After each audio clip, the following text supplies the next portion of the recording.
Ladies and gentlemen, at this time we ask that you please rise and remove your hats as the Luke Air Force Base Honor Guard presents our nation's colors. Please remain standing as Phoenix International Raceway Chaplain Ken Bowers offers our invocation. Father, among the many things we're grateful for today are beautiful Arizona weather, safe racing, the military and service people who protect us. Father, we learned the pattern from caring about one another from you. We're told to care about others as you show the example at caring for us. There's never ever in history been a better time for us to practice being kind. And we pray that even in the competition of NASCAR, there will be friendly competition and consideration. These things we pray in your name. And everyone said, Amen. Here to perform our national anthem, please welcome actor and Hollywood Records recording artist Jordan Fisher. Oh, say can you see by the dawn's early light what so proudly we've hailed at the twilight's last gleaming, whose broad stripes and bright stars through the perilous fight o'er the ramparts we watched were so gallantly streaming, and the rocket's red glare, the bombs bursting in air, gave proof through the night that our flag was still there. Oh, say does that star-spangled banner yet wave o'er the land of the free and the home of the brave, the brave.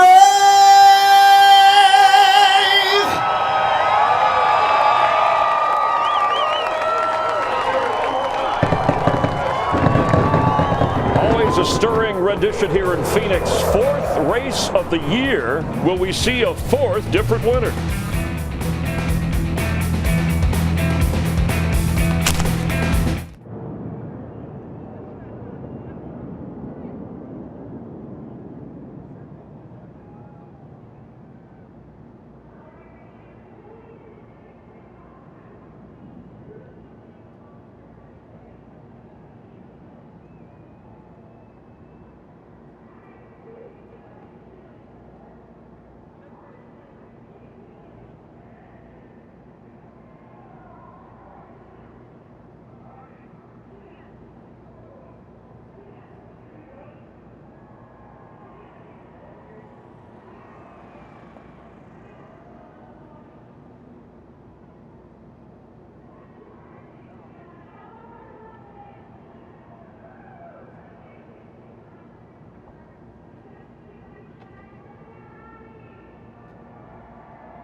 Time to look at today's Sunoco fueling victory. Denny Hamlin won the season opener, the Daytona 500. He has had a win in Phoenix. Jimmy Johnson the following week, his 5th win in Atlanta, a 4-time winner here in the desert. And then Brad Keselowski won last week in Las Vegas. His best Phoenix finish has been 3rd. We welcome you back live, counting it out at the start of the race. Michael Waltrip, Chris Myers, there's the coach, the Hall of Fame coach Joe Gibbs, with Denny Hamlin. If something, remember, hey, I got to win, I'm in the chase, but he's not necessarily thinking that way, even though the results haven't been there in that last 2 races. Yeah, he said, I've heard the talk, guys, and I'm not going to buy that. I can win today in Phoenix. He loves this track. Came back from a knee surgery a couple of years ago and got a win here. Look for Hamlin to be tough, and Brad Keselowski as well. Those cars were fast yesterday. Remember last week in Vegas, they were slow in practice and won the race. And for Carl Edwards, who has won here twice before, you see starting on the front row with Kyle Busch, he's due. You remember how they just tiptoed into 2015, not much results until middle of the year? This year, this team is ready, as is Truex. That's my favorite, Chris. I think he gets the job done today. And his crew chief, serving that 1-race suspension, Truex finished 11th or better in all 3 races this season. Kurt Busch also has been outstanding, starting in the top 10 in all 3 races. But let's head down for the command. And now, for the most famous words in motorsports, please welcome your Grand Marshal, Chief Operating Officer for Good Sam, Mark Buggas. Phoenix, are you ready to go racing? Phoenix, are you ready to start this race? Well, I hope so. You had an extra night's sleep last night, most people. From all the employees of Good Sam and Camping World that make this possible, drivers, start your engines.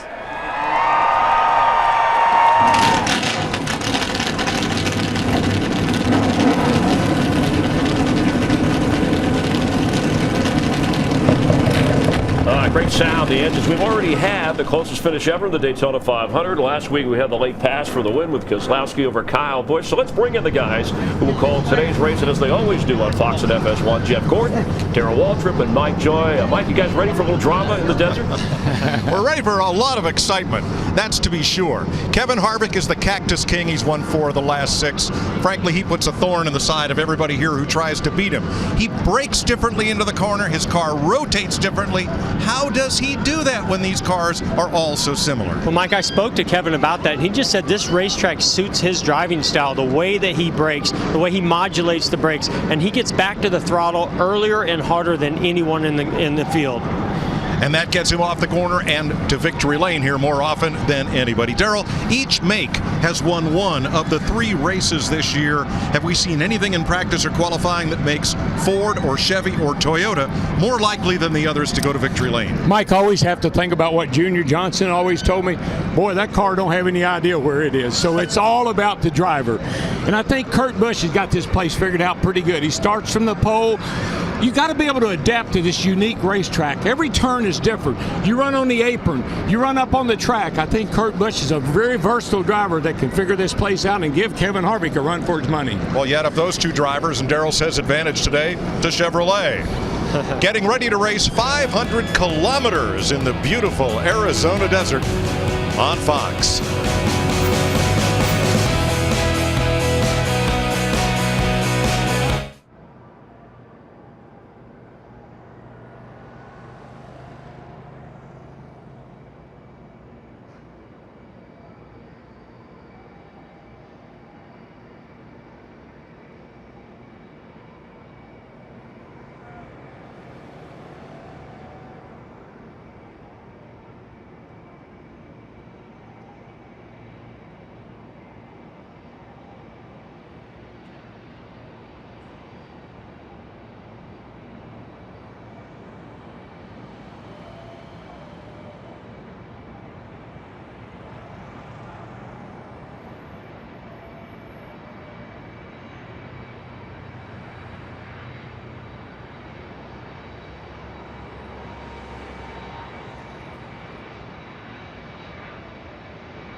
in the desert. This is everything you want in a NASCAR race. You're sitting on pins and needles.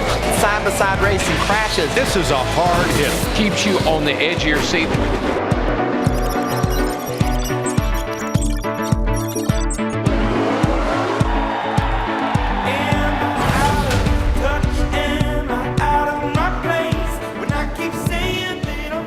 Fox NASCAR coverage in the beautiful Arizona desert. We're at Phoenix International Raceway on a sun-kissed day. Nice and cool, little breeze, full sun. A beautiful day. Let's have a look at the Geico starting grid for today's 500-kilometer race. Yes, sir. Kyle Busch has his third Phoenix pole. Carl Edwards, two-time winner. It's an all Joe Gibbs front row, including position 3 with Denny Hamlin.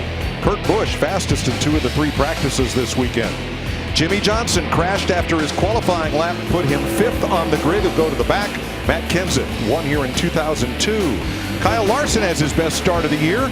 Martin Truex, Cole Parent suspended. Todd Perrier's on the pit box this weekend. Joey Logano, top 10 last 5 races here. Ricky Stenhouse, best Phoenix start. Jamie Mack, runner-up in this race last year. And Ryan Blaney makes his Phoenix Sprint Cup debut. Let's talk to Kurt Busch. What do you say? Kurt Busch, DW, got a copy, my friend. Hey, DW, I got you guys. How's it going up there? It's going really well. You know, your teammate Kevin Harvick has owned this joint, but everybody I talk to is picking you for the guy to dethrone him today. Can you get the job done today, buddy? Oh, well, thanks for the extra pressure.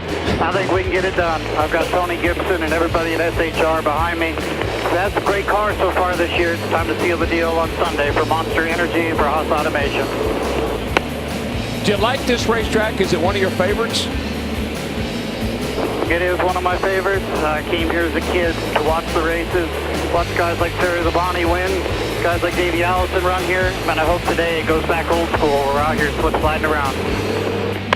I'm with you, brother. I love old school. Good luck, man. 10-4. Thanks for checking in. Kurt Busch will start 4th. Here's our Fox NASCAR pit crew. Let's begin with Matt Yoakum. Mike Brad Keselowski chasing his second career back-to-back win at a racetrack. He's never gone to victory lane. His best finish is 3rd now because of the Las Vegas when they can go back to their aggressive style on track, but also on top of the pit box. And Brad told me turn 2, that's the money corner, looking for forward bite. Now the interesting section, turns 3 and 4. He spent a lot of time working below the yellow line on the apron, but he expects it to widen out. Jamie Little? Well, Casey Kane has had an interesting weekend. After an engine malfunction in qualifying on Friday, he will start in the back. But the good news is his teammate Jimmie Johnson is starting right back there with him. Crew chief Keith Rodden told me the plan is to stick together with the 48, work strategy, and try to get to the front. They were really happy with the speed in the 5-car in happy hour yesterday. They hope it shows today. Vince Welch? Well, after a horrifying accident in qualifying, Jimmie Johnson had to go to a backup and will start at the rear of the field today. Albeit his backup is certainly very fast. They've been extremely pleased with it. I asked him, how in such a short race do you get from the back to the front? He was very succinct in his answer. Jimmie said, drive like hell. Larry? Well, the theme has been a short race. Yeah, 500 kilometers, but only 312 laps. If you make a mistake today, you cannot recover from it. Here's your race analysis. Pit road speed, 45 miles per hour. The fuel window, 75 to 85 laps. And to the rear of the field, Casey Kane for an engine change, Michael Annett and Jimmie Johnson backup cars. Kane, Johnson, they will be fun, Mike, watching them come from the rear. Thanks, Larry. We have seen drivers having difficulty with a bit of latency in the digital dash when it comes to pit road speeds. And some of the segments on pit road that are measured are very, very short. Last year in this race, there were only 2 speeding penalties the entire race. That's something we'll keep an eye on. And look at that pit road. It stretches from turn 4 all the way around to turn number 1 on this beautiful day at a very unique racetrack. First thing I see is that track temperature is up to 110 degrees. I think this is the warmest we've seen that track temp all weekend long when these cars have been on the track. Yeah, just like last week, the track threw everybody a curve. I think it may do it again today. This thing is going to be really unpredictable. Jimmie Johnson dropping from his 5th qualifying position He crashed on the second lap of the final round of qualifying after he had posted that time. Went off into turn 1 and straight up into the wall after the steering wheel came off. I know Jimmy doesn't like to go to the back, but boy, is it going to make it interesting and fun for us to watch. A pit strategy from Chad Knaus, him maneuvering through traffic. He's got a fast race car and a great race team. Him and Kasey Kahne in the back coming to the front is going to be a lot of fun. Kasey Kahne with that engine issue when his engine started dieseling after a qualifying run, confusing the computer, blowing it up. Engine change, he's in the back. Michael Annett had a crash, wasn't sure what happened. His car went straight into the turn 1 wall in practice, so he's in a backup car. How about that view from the top of Monument Hill? They call it Rattlesnake Hill here among the race fans, and you see they're all arrayed there with their canopies to get a little shade from the Arizona sun. And Kyle Busch, the pole sitter, has elected the outside lane for the start. Something he learned yesterday in yesterday's race. He did that and it worked for him. We'll see how it works out today. Pace cars on pit road. Again, it's going to be fast, furious, quick. Coming to the green. Green flag in the air. Boogity, boogity, boogity. Let's go racing, boys. And Danica.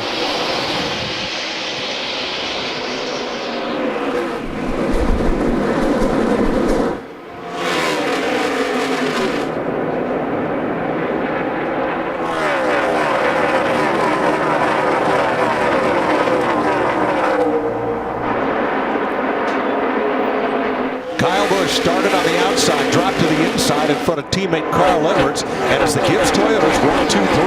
Well, now 1, 2, 4 as Kurt Busch makes the pass for third. And I almost wonder if that was orchestrated, that start, because it looked like Kyle Busch got a good jump. He just dropped down in front of Carl Edwards, and it looked like they had that all planned out. I think it worked best for both drivers, for both cars. Their teammates worked really good for them. 3 wide back straightaway, and this battle right behind the 6 leaders, 7th place. Inside, Joey Logano. Outside is the number 20 of Matt Kenseth.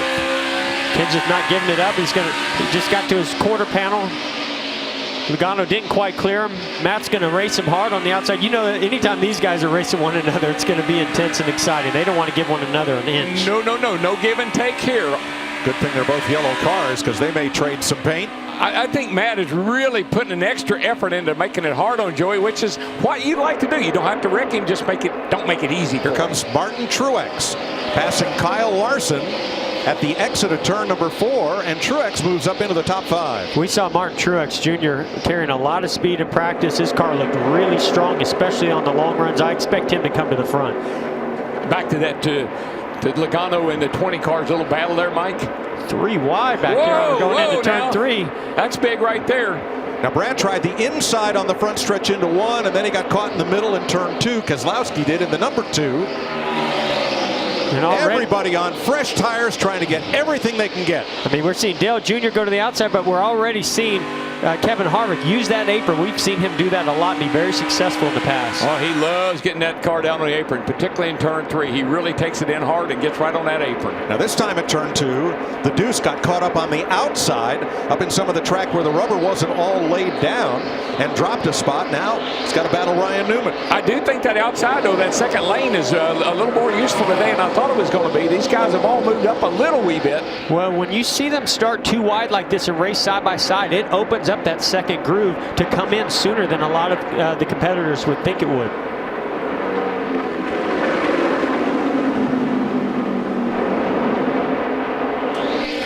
Jimmy Johnson up 11 spots from 38th where he took the green flag. Johnson 27th. Mike, Kasey Kahne now 31st. Johnson's job right now is to get all you can on the track and then leave it up to Chad Knaus and the pit crew to get the rest in the pits, whatever strategy they elect to use. And this is a very short race, so he has to do it in a hurry. You have to be deliberate with every move that you make because you don't have as much time as you have on a lot of other racetracks that we go to. 6th place, Joey Logano moving to the inside, exiting 4. And taking the line away from Kyle Larson at turn 1. Textbook pass. It looks like Matt Kenseth is going to follow him on. Didn't quite complete the pass, but you saw him cut across that apron right there on that back straightaway. You see a lot of that, and all the way down on the apron here. Great shot from this bumper camera that we've got mounted on Matt Kenseth's car. Yeah, when the track up on the track is clogged up with a couple of cars running in front of you, just go to the apron, go by both of them, pass them going into 3. You see him dip below the yellow line. There is no out of bounds here at Phoenix. And that really comes into play in the dog leg off turn number 2. Let's go back to lap 1 and show you that run from Matt Kentz's car. Look at Hamlin dragging. Already sparks flying off that car. Look at that. Wow. And that's that transition from the apron at the dog leg back up onto the banking. And these teams start the tires low on air pressure, and when they're that low on air pressure and the cars are that low, they're going to spark and hit like that. Like Star Wars. Clint Bowyer makes an early trip to pit road. Kyle Busch, your leader.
Gibbs Toyota's 1-2-3. Kyle Busch, Carl Edwards, or 1-2 now with Kurt Busch up to 3rd, Denny Hamlin 4th, Martin Truex 5th. Kyle's jumped out to a lead of 1.7 seconds on Carl Edwards, but the fastest car on the track right now, last lap 27 flat, Dale Earnhardt Jr. He's picked up 13 positions from where he started.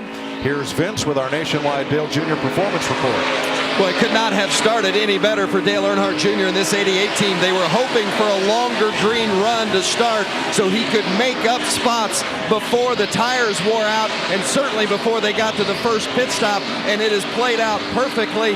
They didn't want to use the car up too soon, and Jr. has gained a lot of positions, as you noted, Mike, and he is still got speed in that car. It's been minor adjustments coming into the day for the 88, and they look like they've paid off for crew chief Greg Ives. Yeah, Vince, another car that's looking real good, starting to make some moves toward the front is that 22 car. Joey Logano just went around the 78 of Martin Truex Jr., running good lap times, closing in on the other cars. DW, I think the secret here is rolling the middle and cutting. The front tires cutting through the center of both corners, but especially down here in 3 and 4. And that's what I saw Joey Logano do that last time when he got by Martin Truex Jr. He just was able to turn and roll through the middle and get position on him. A driver in trouble is Brad Keselowski. He just had a big moment between turns 1 and 2. They've been diving at him outside, inside, and this 1 lap ago when he's inside Jamie McMurray. Car slips up. Paul Menard takes advantage. Yeah, it's almost like that outside car. McMurray just sucked the back of the 2-car Keselowski around. We saw that. I think I've been seeing that more and more with this aero package. Not quite as much rear spoiler, a little looser when somebody's on your outside. And I'm almost wondering if maybe they have his car a little bit too free right now. You really see him searching different lanes to try to find some grip. Meanwhile, the Cactus King has been methodical. He started 18th. He's picked up 6 spots. That, of course, is Kevin Harvick. Here's Matt. Mike, the snowball effect of qualifying 18th. You get the 18th choice to pick your pit stall. Harvick is deep inside turn 1 in the curve. He could not see his pitboard side on the pace laps. His spotter, Tim Fedewa, his position is in the center of 1 and 2, so it's on Rodney Childers' shoulders to call Harvick into his pit box. Casey Kane started in the back with Jimmy Johnson. He's now all but caught his Hendrick Motorsports teammate. They are 21st and 22nd. Jimmy Johnson just ahead, Ryan Newman just behind. So Johnson from 38th to 21st. Skating getting started, running in the groove in 3 and 4. It's a little snug, looking for wide open, but down below that on the apron it's full free. So I'm not bad. I think I heard him say it's a little skaty. You saw right there on that in that picture there, he got pretty loose up off of turn 4. So yeah, it might be a little bit tight in the center, but it's definitely a little loose on the exit. Yeah, but he's closing up on a pretty good group of cars here. He's right behind Brad Keselowski. They just go around Greg Biffle. He's not in bad shape, Jeff. I just don't see the car being quite where it needs to be right now. Oh, don't get me wrong. He's fast. He's making passes, but yeah, they're probably going to have to make a few adjustments when he starts to get up there in that top 5, top 6 position. Yeah, he's had a little harder time every time he gets to the next group of cars getting by him. So Jimmy Johnson has now come halfway through the field after starting in the rear in a backup car. Kyle Busch, Carl Edwards, Kurt Busch, Denny Hamlin, and the first Ford in the race, Joey Logano in 5th. Jamie. Well, the last couple of weeks, this car hasn't had a lot of fire-off speed. Real fast early on. He gets better as the run goes on. So that was the focus coming here. Todd Gordon, his crew chief, told me right away they wanted to unload faster, and that's exactly what they did. He wants to be faster, make his moves early. Right now, he says he's just a little bit loose off the turn 4. Car looks good, though. He's closing on Denny Hamlin here right ahead of him for 4th place. He's been making some good moves. Kyle Busch has led every one of 25 laps in the desert so far. You're watching Fox NASCAR.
NASCAR Sprint Cup Racing on Fox is sponsored by Bud Light, raise one to right now, and by KFC's new Nashville Hot Chicken. It's spicy, smoky, and crispy. 31 laps complete, Kyle Busch leading. Lap times have generally fallen off about a full second from when we started this race. Carl Edwards second, Kurt Busch, Denny Hamlin, Joey Logano are the front five. 11 of the last 18 laps, Dale Earnhardt Jr. has been the fastest car on the racetrack. Other cars making moves in the field. Michael.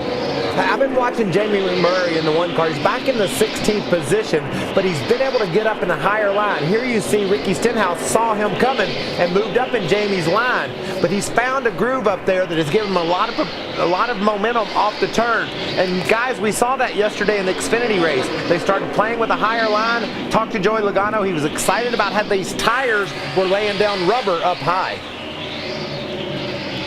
Well, let's have a look at how this track has developed through the first 33 laps using our KFC heat mat for temperature changes. Looking at the groove and the heat generated by these race cars, watch the low groove at lap 5 as it starts to rubber in, and you see that getting lighter, indicating heat in the racetrack. Let's show you lap 15. Much brighter, much more defined in that low groove. Yeah, and as it gets hotter, the rubber starts to react differently, and what's happening is we're starting to see drivers search around the racetrack and maybe find a little cooler spot or an area that doesn't have as much rubber on it and find a little bit of grip. That's what we were hoping for with this Goodyear tire. We're seeing that. We're seeing some great racing, just like right here with Dale Earnhardt Jr. and Austin Dillon. Plus the buildup in the tires. When you get that much heat in the racetrack, it makes the tires build up that much faster. That's going to give something the crew chiefs to look at to work with.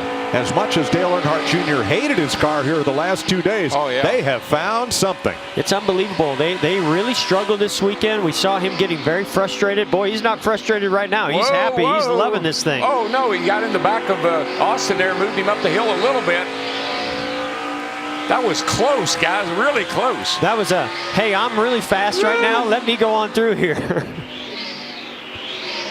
Earnhardt completes the pass for 7th. Here's a different look at it. Well, the three car of Dillon is being held up by the 34 here, a little bit of Boucher, and I think that just Dale wow, Jr. look closed. at that. They went all the way up the racetrack. He closed on him a lot quicker than he thought he was going to. Vince? You know, you guys made the comment about the fact that they were not happy with the car throughout the course of the weekend. Dale Jr. said they changed about everything on this 88, but they got to the point where they were just tweaking on it for this morning, and it had drivability. He was just looking for more stability on entry. I'd say they found it. Well, it certainly has long run speed. I'd say you're right. Yeah, I'd say you're right too. And you know, sometimes not just making those changes, and obviously they made some great changes there. Obviously did a great job with the engineers and talking with Dale Jr. But sometimes the race pace, and when rubber is on the racetrack, we saw how hot the track surface is. Sometimes it just starts to come to your driving style, and it's certainly everything is working in Dale Earnhardt Jr.'s favor right now. He won here last November, and due to rain, led 1 lap. Again, the 22, we just saw him go by the 11 of Denny Hamlin, and he used that dog leg back there. He cut down on the apron to get in front of Hamlin.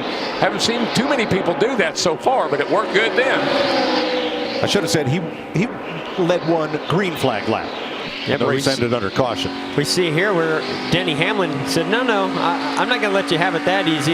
He kind of used a pick with that lap car there to actually get back by Joey Logano, but here's Joey Logano making another run at him. And another lap car up ahead, Cole with the 98. That may decide this, which way the lap car goes. It's going to stay low for the moment. Then Regan Smith up ahead. Mike, nobody gives Joey Logano a break. I don't know if you've noticed that or not. Everybody races him pretty darn hard. Well, how about his teammate Brad Keselowski back in 18th, right about where he started, Matt? Only been able to gain 1 spot. When you look at Brad Keselowski, stats can be deceiving. He's never won here, but since the track reconfiguration, he and Kevin Harvick have tied for the most top 10 finishes. But right now, he is battling a very ill-handling race car. Clobbered center turn here, 3 and 4. Put the track bar back up, you think? I'll go when I can if you want me to. Yeah, if the center turn's your biggest issue, I'd put it back up and maybe put some front braking or something for your entry. Got it. So what he's talking about, he's loose in and loose off, but he's too tight in the center, and he has to weigh out his options. Which one's holding me back the most? Sounds to me like the center not turning is holding him back the most, so he's going to get that track bar up to help that. You've used the track bar adjuster. How quickly does it move, and how much does it move? How long you have to hold the button in to make a difference? Yeah, you have to hold it down the straightaway, the whole straightaway, just to get it to move maybe a 1/2 or 3/4 of an inch. Up front, Kyle Busch in heavy traffic. Half the field has gone a lap down. He is trying to put Casey Mears in 28th. 1 lap down and does so. Jamie? Well, Mike, all of you guys know, most drivers don't cue their radio to say nothing but good things about their race car. Well, Kyle Busch just did. He said his car started good, is good, and the drive off is good. The track's starting to get greasy, but it's not an issue. Kyle Busch has now led in all 4 races this season. 43 laps complete. Kyle Busch so far has led them all from Carl Edwards, Kurt Busch, Denny Hamlin, and Joey Logano.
.49 laps complete. Austin Dillon currently running in the top 10.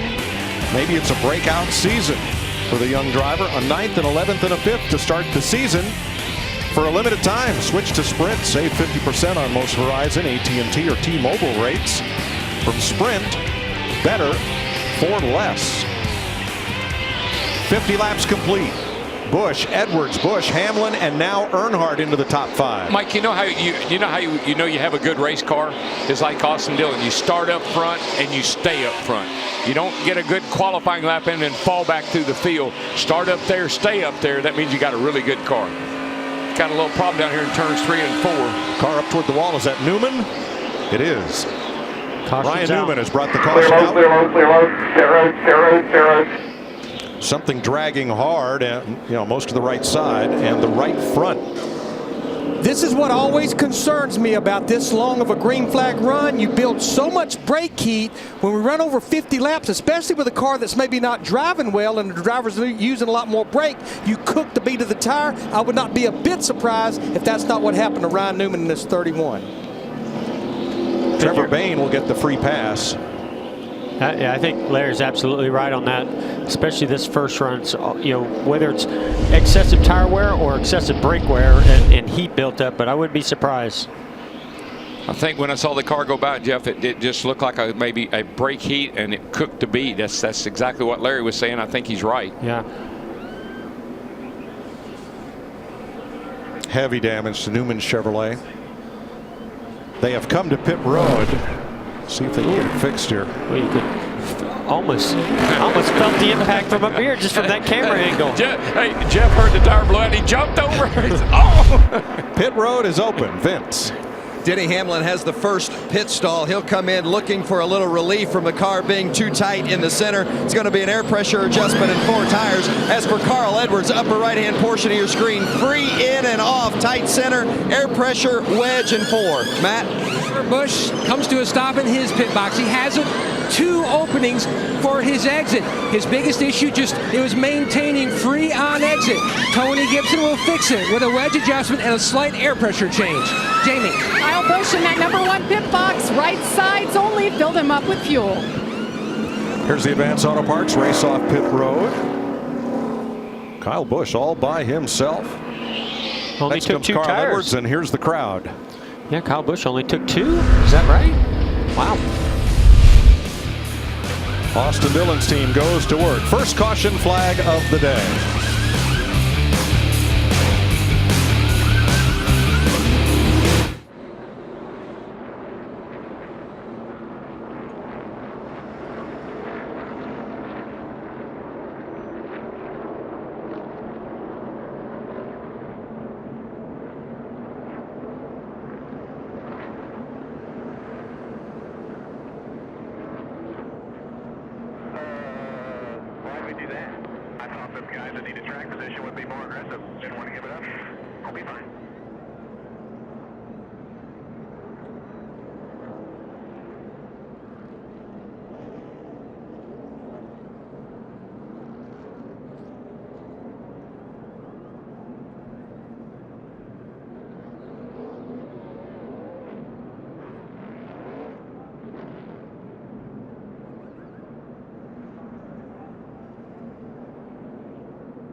NASCAR Sprint Cup Racing on Fox is sponsored by Nationwide.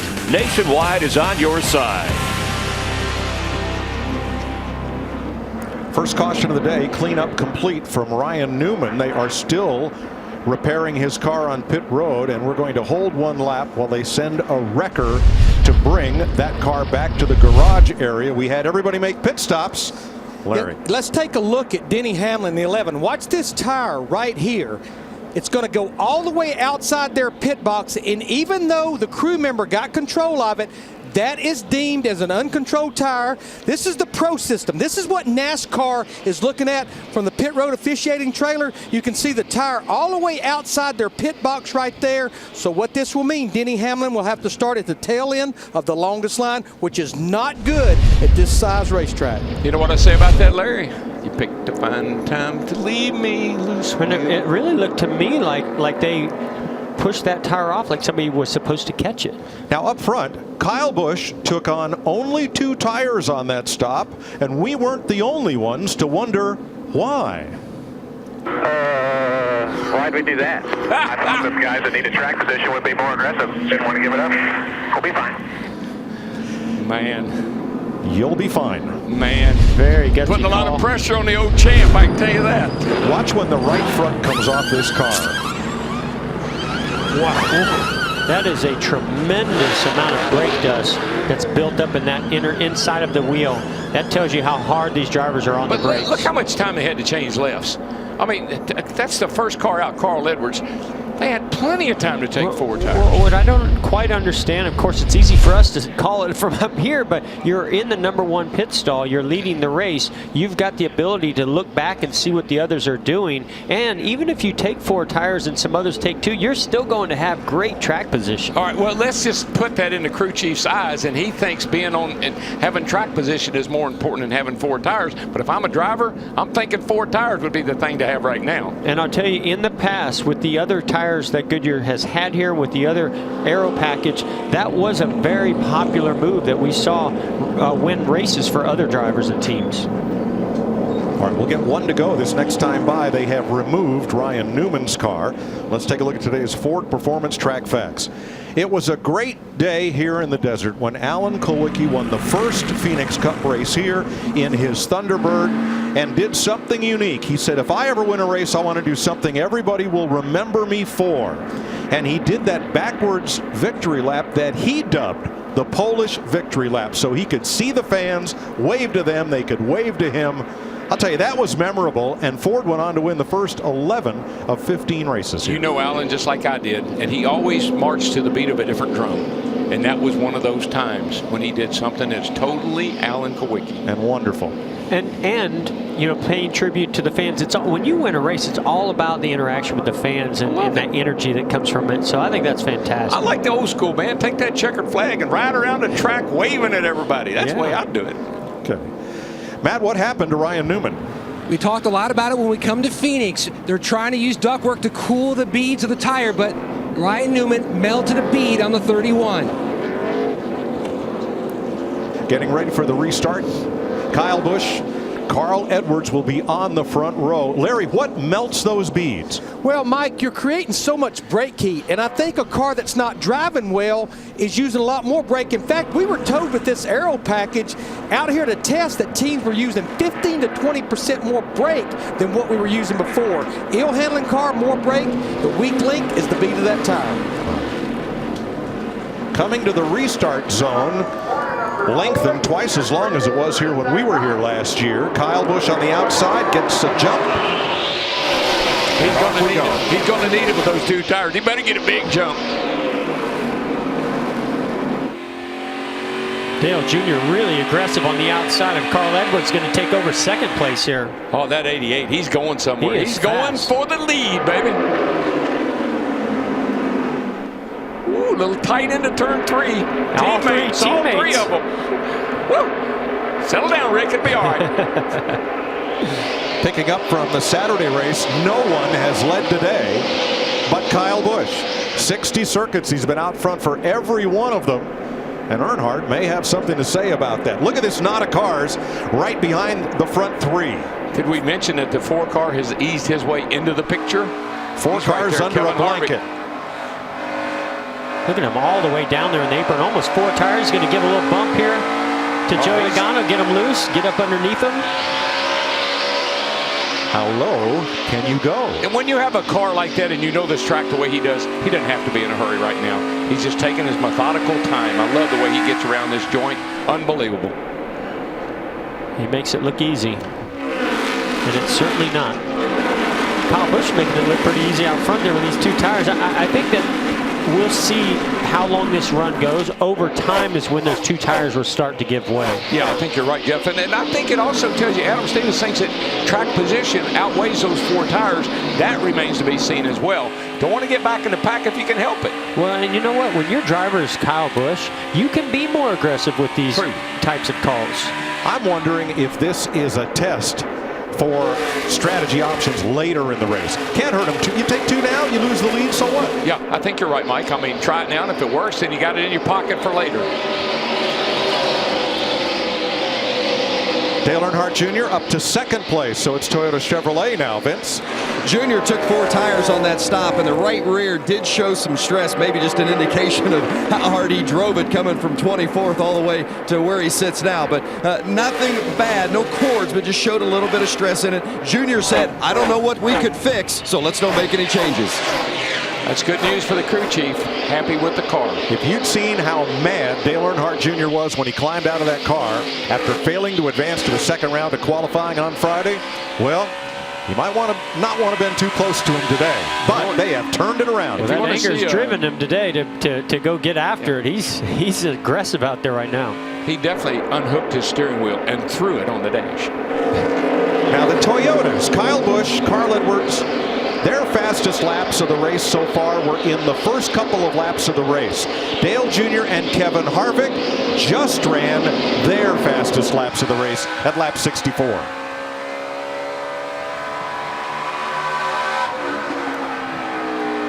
Cue the Jaws theme, because he's coming. Dun, dun, dun, dun. 14th place. See the 5 of Casey Kane going around the outside. Brad Keselowski there.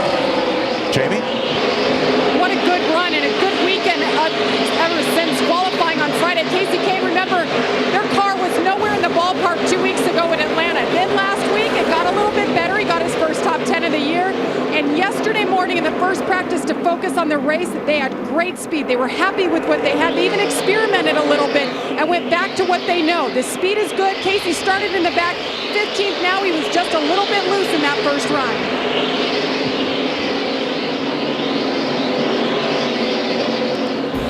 Back to the front. Who can take the lead from Kyle Busch and when? Dale Earnhardt Jr. holds station half a second back.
Kyle Busch has led 73 laps so far in Phoenix. Dale Earnhardt Jr. has caught him, and now out of turn number 4 for 74 laps. Earnhardt can't complete the deal, so 20 laps into this run, taking only 2 tires has not hurt Kyle Busch. Not too bad. I mean, I think as we run, we're going to see it play a bigger role and impact. But what Kyle Busch did there that I think is so smart, he's such a great race car driver. He moved up.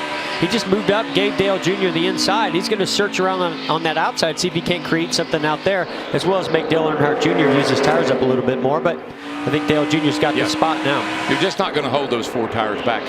2 is a great call for 20 laps, but after that, man, I'm not so sure. For the first time today, we have a new leader. Dale Earnhardt Jr. Chevrolet, which came off the restart in 3rd place. Now Carl Edwards to 2nd.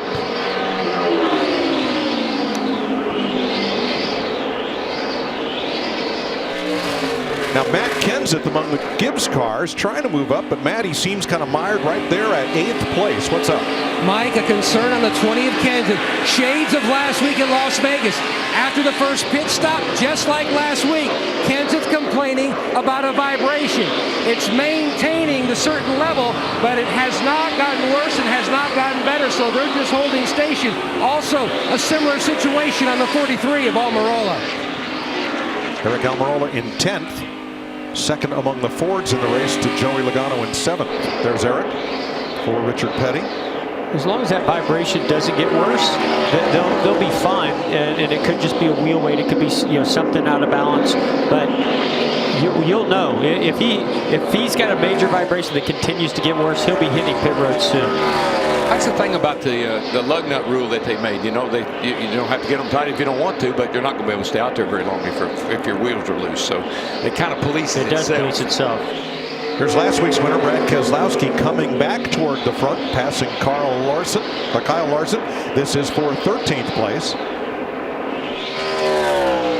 So after the first lead change of the day, 78 of 312 laps in the book. How about a NASCAR Fox crank it up?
Complete. Here comes Kevin Harvick. He's got a bead drawn on Kyle Busch for 3rd place. And Kevin Harvick has been 2/10 quicker than everybody the last several laps. That car has really come alive, and he's starting to really close up on the leaders. And here he goes by Kyle Busch for 3rd place. The thing I really noticed about Crank It Up right there is how hard they're braking into the turn one. You heard it with a couple different drivers, Dale Earnhardt Jr., Austin Dillon. When they let off the gas, they are hard on the brakes and really trying to slow that car down, and I think that's why we're seeing so much brake dust. And even though Kyle Busch is being passed here for 4th, if track conditions don't change and we have a restart with 20 laps to go, I don't think 2 tires would be a bad call. No, not at all. Not if you haven't taken 2 the last time you were in. Correct. you got to get 4 on this thing sometime to get it to kind of play out, but I don't think it's a bad experiment. No. I think it's worth taking a look at right now. Eric Almirola, Jimmy Johnson closing in for that top 10 spot. on Almirola's Ford. Here's a graph of Johnson's day so far. Backup car started in the back of the field, passed 18 cars in the first 20 laps, and now is going for 10th. And they had a little bit of a bobble on that last pit stop. Lost maybe a few positions on that pit stop in sequence, and so now he's making those positions back up on the racetrack. The drivers running the top 3 spots, Mike, they've won the last 7 races here. They must know something about this joint, huh? Led by Dale Earnhardt Jr., who went to victory lane here last November.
NASCAR Sprint Cup Racing on Fox is sponsored by Sprint, proud sponsor of the NASCAR Sprint Cup Series. By Credit One Bank, the official credit card of NASCAR.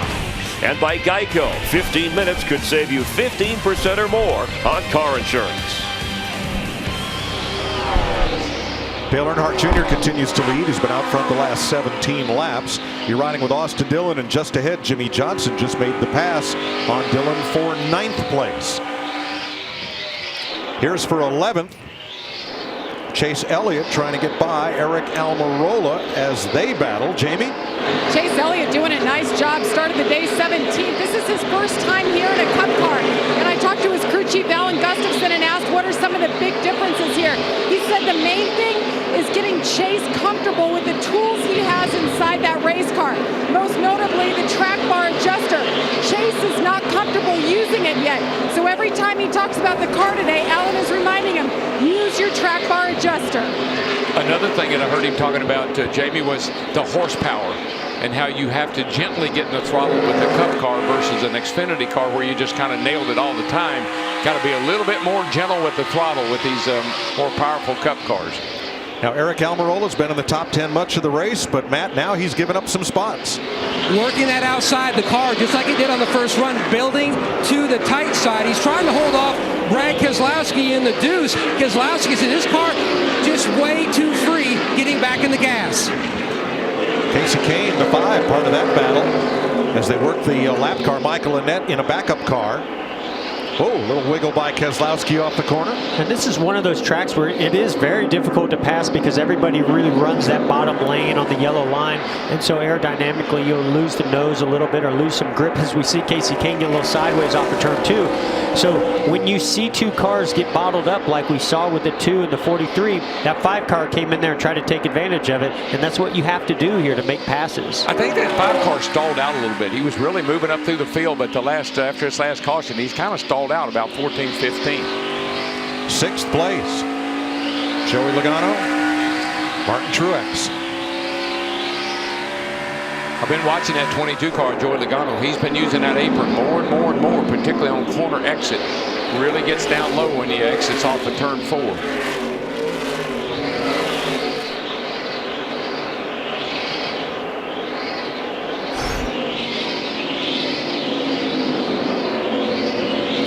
Now up at 2nd place, Carl Edwards running right where he started and right where he's been just about all day. Well, let's drop him back to 3rd there next to Kevin Harvick. Okay, so the big factor in 2 or 4 for the rest of the day is going to be the gap behind us. If we got a big gap or not. If we got a big gap, I'm going to take 4. Copy that. That's what. No gap right now. Here's Harvick. So what they're talking about is when they come on pit road, if there's a gap between them and the next car behind them, then it gives them the opportunity to make that call or maybe do 4 tires instead of 2 tires because they won't lose as much track position. Matt. Mike, a step off from where they normally are here at Phoenix. Kevin Harvick in the 4 team on Friday and then on Saturday, but they have dialed in this race car. He went up and down on the track bar trying to improve the balance on the first run. His biggest complaint, just trying to get back in the throttle. After the wedge adjustment back on lap 53, Harvick reported in, the car is so much better now.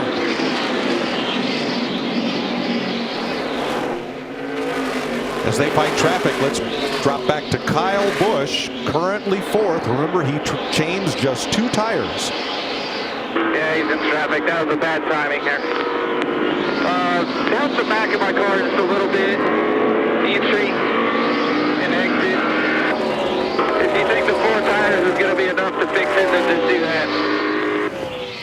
What I like, no panic. Okay, we made the 2 tire call. We're going to live with it. And here's what we want to do if we're going to go to 4. I like that composure that Kyle Busch has. I like the composure this 4 car has right now. He is coming. He's working over Carl Edwards. But Carl held him off last time. And he's not going to hold him off this time. No, you're not going to hold that 4 car off very long. He's got it dialed in pretty good right now. Yeah, when he says he's happy with the adjustments in his race car, watch out. Well, he 11th place here. He is happy Harvick. He is right now. So the Cactus King now begins his pursuit from 3.5 seconds back of NASCAR's most popular driver for the lead.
NASCAR, our Sprint Cup Racing on Fox is sponsored by Toyota. Let's go places. And by Coca-Cola.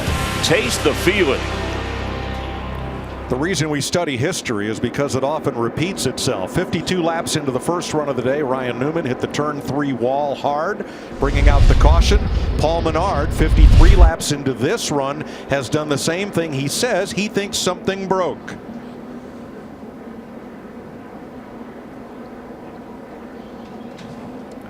Yeah, it happened pretty early getting down in there, but that is in the braking zone. Hopefully, I mean, it looks so similar to what we saw with Ryan Newman in the 31. I'm almost certain it's another right front bead. Now those are teammates. Both cars out of Richard Childress Racing. There's Richard. Jamie? And Paul Menard just said something broke. I don't think it was a tire. We think we may have taken out a brake line. You see him wave to the crowd there, so they'll take that car back. He cannot drive it at this point, and they'll figure out exactly what it was. So that 3-car team now has just Austin Dillon on track. He is currently in 12th. Kevin Harvick, second to Dale Earnhardt Jr. This race started with 3 Toyotas on point, currently 2 Chevrolets in the lead. Wondering if anybody will take that 2-tire gamble that actually worked out pretty well for Kyle Busch. Well, did it? I mean, I think he would have still had the lead right now if he had taken 4, but that's just my opinion. 4th isn't bad. No, he didn't fall back near as far. For a science project. He says a great race car, and they take 4 here. He could still come off pit road first. Vince? Well, the 19 of Carl Edwards will be the first one to hit pit road. Carl's a little bit free in. Boy, hearing a lot of that, but he liked the adjustment that Dave Rogers gave him last time. That was air pressure. He said, give me more of it. Junior too tight in the center, but he's afraid to adjust on the center because he doesn't want to hurt the entry and exit. 4 tires, no changes. Matt? Rodney Childers called an audible. Timmy Feedwell calling Harvick into the box. Harvick says the car took off much better on that run. It just needs to turn better. Down in turns 3 and 4. 4 tires for the 4. 18 of Kyle Busch took right sides only last time, hoping this 4-tire stop will get him back to the form he was in at the beginning of the race. He's in the number 1 pit box. It's tight off road. I think it was Carl. No, that we're showing Kyle Busch over Carl with that 4-tire change. Here's how close it was. I still have Carl. The computer has Kyle. I agree. It looked like Carl. Looked like Carl to me.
NASCAR Sprint Cup Racing on Fox is sponsored by Ford.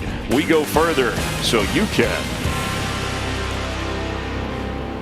110 laps complete under caution. Carl Edwards did beat Kyle Busch to the end of pit road. The video evidence trumped what we had from our scoring computer, which is unofficial. Let's compare Kyle Busch to Dale Earnhardt Jr. on that pit stop. An edge there in drive time. That pit spot number 1 may account for a lot of that second. Yeah, I think there. he can accelerate into that pit stall. That's where that came in and was a little bit faster. You know, guys, drivers can adjust their driving style, but they also have a couple of things they can do inside the race car. And we've heard about the adjustable track bar, but let's use our Ford cutaway car to talk about brake bias. You see that knob right there? There it is right there on the side of the seat. These cars have 2 complete different master cylinders, front and rear, and what they can do, they can crank more front brake in it if the car is loose getting in the corner and the braking, or they can crank some rear brake. And there's the brake bias bar right there. If the car's too tight, they can actually crank some rear brake into it. But Jeff, they also have other options what they can do. Yeah, they actually can go left to right, even shut down one individual wheel these days. Sun-baked crowd here at Phoenix as they get the green flag. And let's see if Edwards is able to clear Kyle Busch down into one and cut across as Busch did earlier. No chance. Just goes to show you what a great restarter Kyle Busch is, because when he was on the outside, he just blew right by Carl. They obviously didn't have the same plan in place. I think they had a deal in the beginning. I don't think there's any deals now. All deals are off. All bets are off. Just about everybody's pick to win this race is in that top 7 on this restart. Yeah, in his car, it doesn't always start off real fast on these restarts, but you watch him. He gets better and better as the other guys get a little bit. They slow down, he speeds up.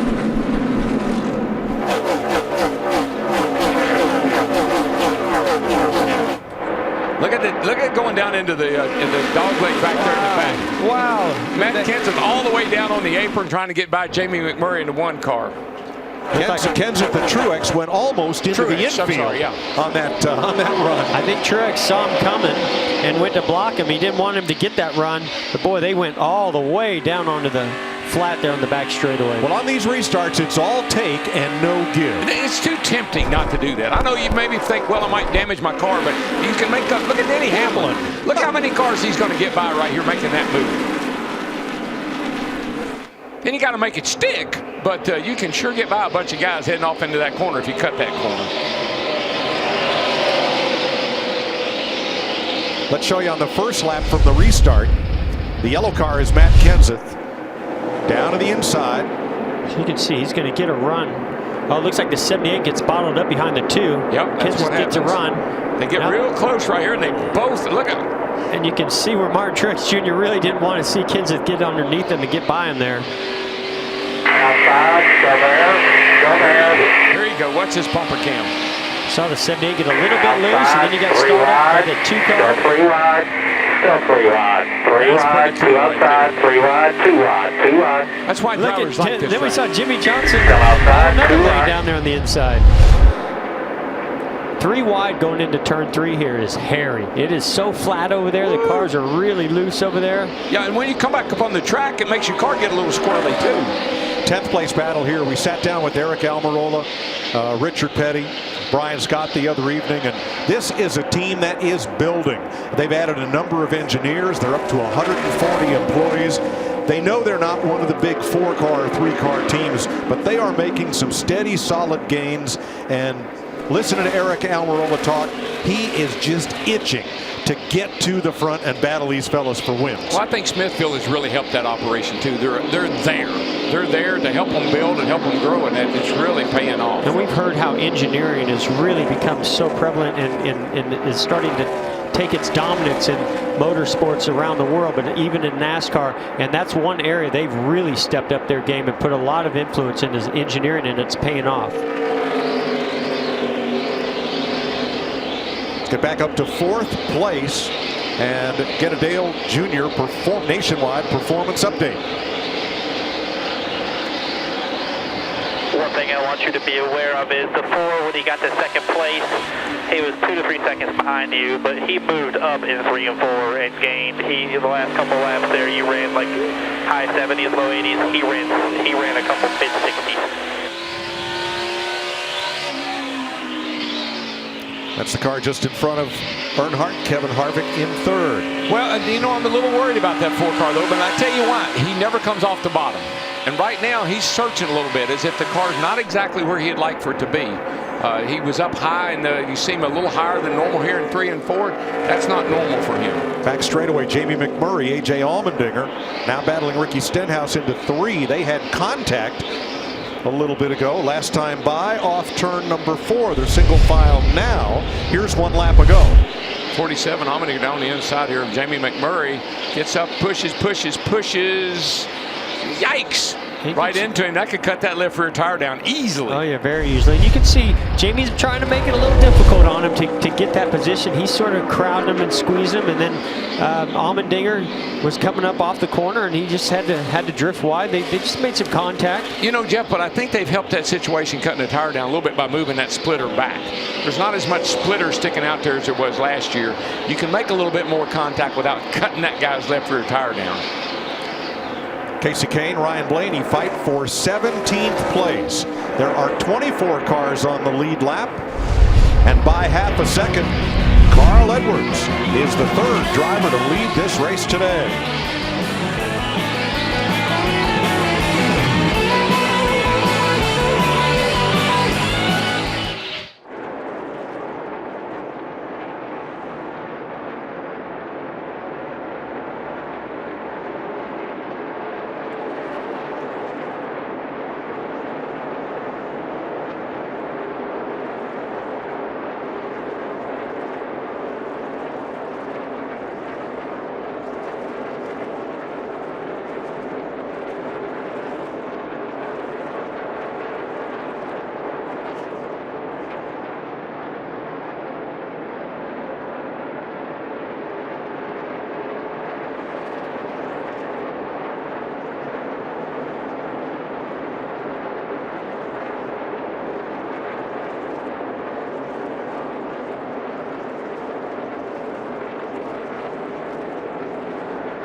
Aerial coverage provided by Goodyear. Superior performing tires to face challenging conditions on track and on road. Goodyear, official tire of NASCAR.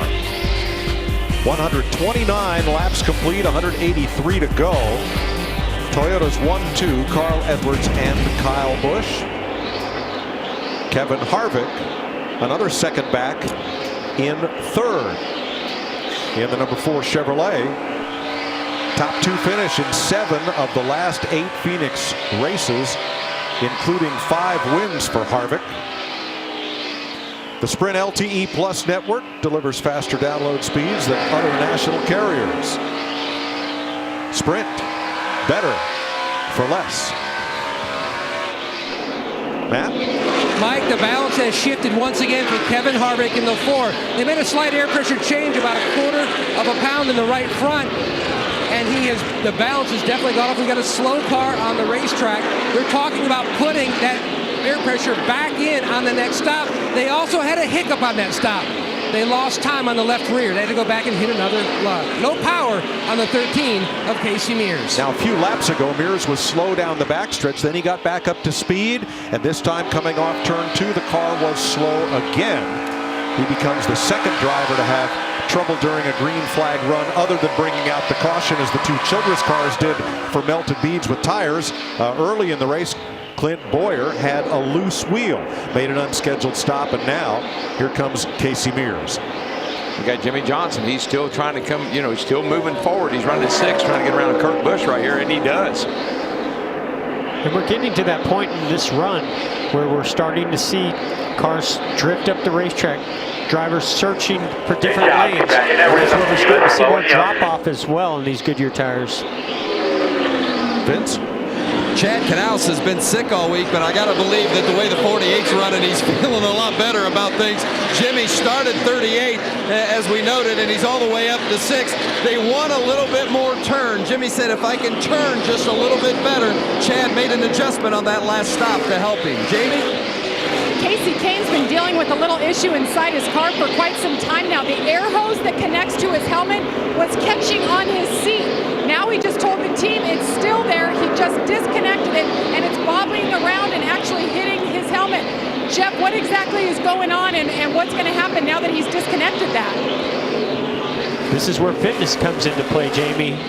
If you don't have that air in there, not only is it not filtering out some of the fumes and things that are coming inside the car, but that's a cooling system there that really helps these drivers stay cool inside the car. We're out here in the dry desert. It gets very, very hot, especially on these long green flag runs. And drivers hate distractions. Anything inside the car that starts flopping around, moving around, particularly that air hose to your helmet, you hate those kind of distractions. Yeah, and I think that distraction became so big that's what his option was let me just disconnect it, because it's going to bother me more hitting and snagging back in than it is if I pull it off. It's only 74 degrees out there, ambient temperature, but it is a bright, full sunshine right in through the windshield of those cars. It's a dry heat. It's not that hot, and I think that's probably why he chose to do that. And he's in really good shape as well, so I think he'll be fine. But inside those race cars, it's a lot hotter than 74, 75 degrees. And you don't think that's doing very much until you unplug it. Yeah. And then you say, whoa, wait a minute. And there's no getting it back. It's not like you can just reach for it and pull it back. Landon Castle made what we think is an unscheduled pit stop and goes a 3rd lap down as a result. 137 complete, 175 to go. Kasey Kahne, Kyle Larson, a couple of ex-open wheelers here keep battling. This time it's for 15th place. Kahne moving on, and here comes Ryan Blaney into the picture from 17th.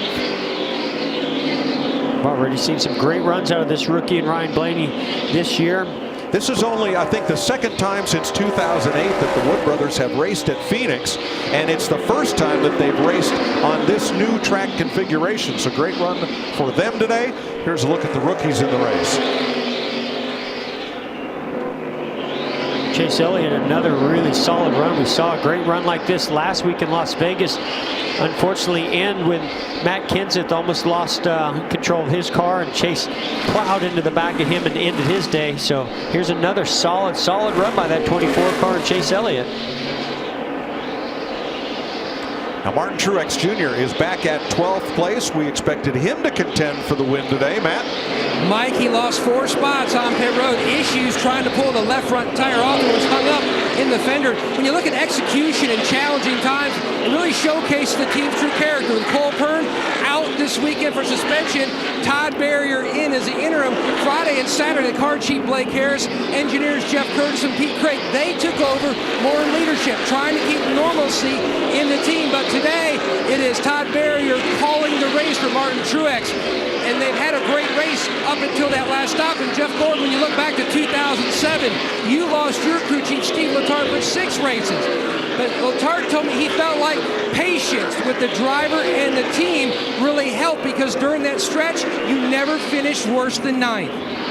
Yeah, I think that this, Cole Pearn not being here, there are advantages that can really come along from that, and it can really build the team and put more responsibility on some of them. So when Cole comes back, they might even be a better team than they were before.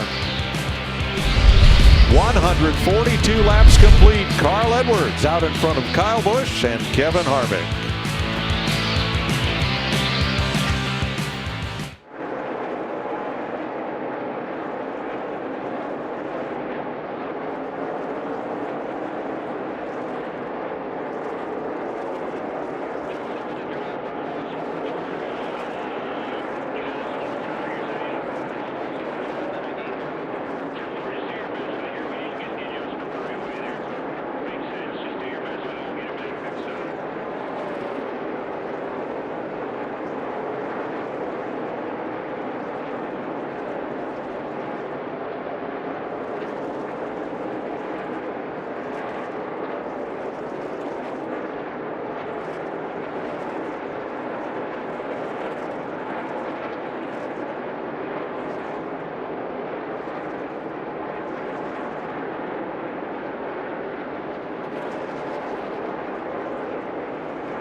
.148 laps complete in Phoenix. Here's how the Coca-Cola family of drivers is faring. Joey Logano currently 7th.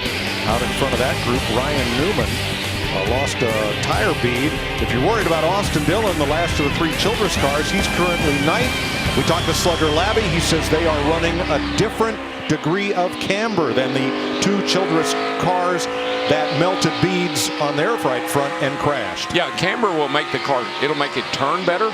Lean that tire in at the top and get on the edge of that tire, but guess what happens? You throw a little brake heat and that much camber, you're going to fail the tire.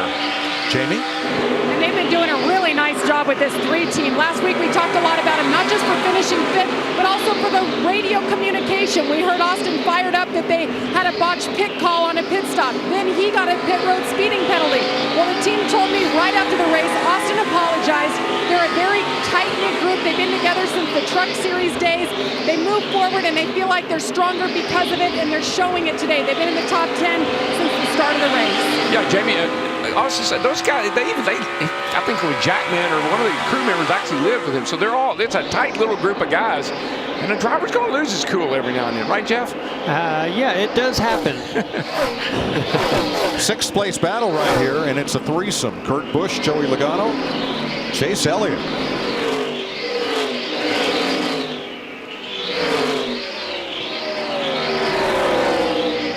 Really been watching Joey Logano and Chase Elliott really searching around the racetrack. Look at Chase Elliott. He goes up to the high line, searching for something up there, getting in cleaner air.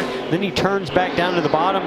This time he stays up high. And look at him get that run on Joey Logano down the front straightaway. What I like about Chase, I mentioned this last week, he drives like his dad. He's a real patient guy. He doesn't get in a hurry, and he takes his time, and he takes what's given to him. Larry, if we don't have any further tire issues, Chase Elliott making the pass on Logano, when do we expect the next round of stops? Yeah, Mike, it should start about lap 185. Right now, even though we're not quite halfway, you can make this race on 2 more stops, but I'm going to hold my breath over the next 5 to 10 laps because that's getting into that 50-lap run again since that last restart. Okay. Carl Edwards out front now by just 0.3 of a second, Vince. Well, here's one of the advantages of having an outstanding teammate like Kyle Busch. This is the situation for the 19 of Carl Edwards. They weren't happy with the way their car was rolling the center in race trim during practice, so they leaned heavy on the 18 of Kyle Busch's driver data and notes and made significant changes to this 19 car before the race today. I'd say it's paid off as Carl Edwards is closing in on 50 laps led. Our Fox NASCAR mid-race report on the way as Carl Edwards leads Kyle Busch and Kevin Harvick.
NASCAR Sprint Cup Racing on Fox is sponsored by Cialis and by Chevrolet. Find new roads. And we're glad you're watching Fox NASCAR live from Phoenix International Raceway. And time for the mid-race report. Carl Edwards, the leader, but the headline of the first half of the race, NASCAR's defending champ Kyle Busch started on the pole, led the first 74 laps, the most so far. He had a 2-tire strategy, didn't pay off in the long haul, but he's back up in the top few. Dale Earnhardt Jr. started 26th, worked his way all the way up to take the lead on lap 75. He's in the top 5. He said on the radio moments ago, everything's good, and he's asking for a little peace and quiet. That's how comfortable he is. Jeff, who are you keeping an eye on? Well, you can never count out Kevin Harvick, Chris, here at Phoenix. He's just so good here. And as this race goes on, I think they're going to make one more tweak on an adjustment as well as a pit stop. Don't count them out. I think they're going to still win this race. A loud explosion and Ricky Stenhouse into the wall hard in turn number 1. Yeah, we heard a tire go as he went down into turn 1, and of course it went straight into the wall. So we're right at that point. We've been going about 50, 55 laps. We've seen the other 2 tire problems. We have one here. So that big boom, likely a right front tire. And maybe terminal damage for Stenhouse car as we go to the 3rd caution flag of the day. You know, Carl Edwards has been fast here all weekend. He's got what it takes to win this race. He's got a good driving race car, and he's having fast pit stops. But with this caution here, you may only make one more trip to pit road after coming this time. Adjustments better count. Jimmie Johnson has made up a whole lot of ground on this racetrack. It took him just 85 laps to race in the top 10. He's currently running 4th. Last time under the green flag, he had the fastest lap on the track. Jimmie Johnson doesn't have that far to go now. Look for him to get to victory lane. 7 straight top 5s by Kyle Busch. That's a career best. Adam Stevens made that great call, 2 tires. He's got that in his pocket. I like the 18. And I'm looking at the 24 and Chase Elliott. He's in a car that debuted right here a year ago with our own Jeff Gordon driving. He's made adjustments inside the car. He's up to 6th right now. Don't count the 24 out. If Kurt Busch finishes top 10, it will tie his career record for consecutive top 10s. He doesn't want a top 10. He wants a win. Pit road is open. Vince. The 19 of Carl Edwards says, I'm a little bit free, but that's what you need here, so don't touch it. There's not going to be any changes, just 4 tires and fuel. How about Jimmie Johnson in the 48? He said, if I adjust too much in the car, I lose the back end. No changes, air pressure and 4 tires, Matt. And Kevin Harvick's car went away again on that run. His biggest issue down in turns 1 and 2. Just cannot get back in the gas when he needs to get great exit. And you saw the 18 of Kyle Busch had to reverse. He went over his pit box just a bit. He said he gets too loose on the long run, but overall not bad. Air pressure adjustment was already made. A 4-tire stop and a costly mistake on pit road for Kyle Busch. Wow, he comes out pretty deep in the field. Wow. There's your top 10 off pit road. And now here is Kyle Busch toward the tail end of the lead lap coming out. Ricky Stenhouse in the number 17 Roush Fenway Ford up and into the wall hard in turn number 1. It put us under the 3rd caution flag of the day.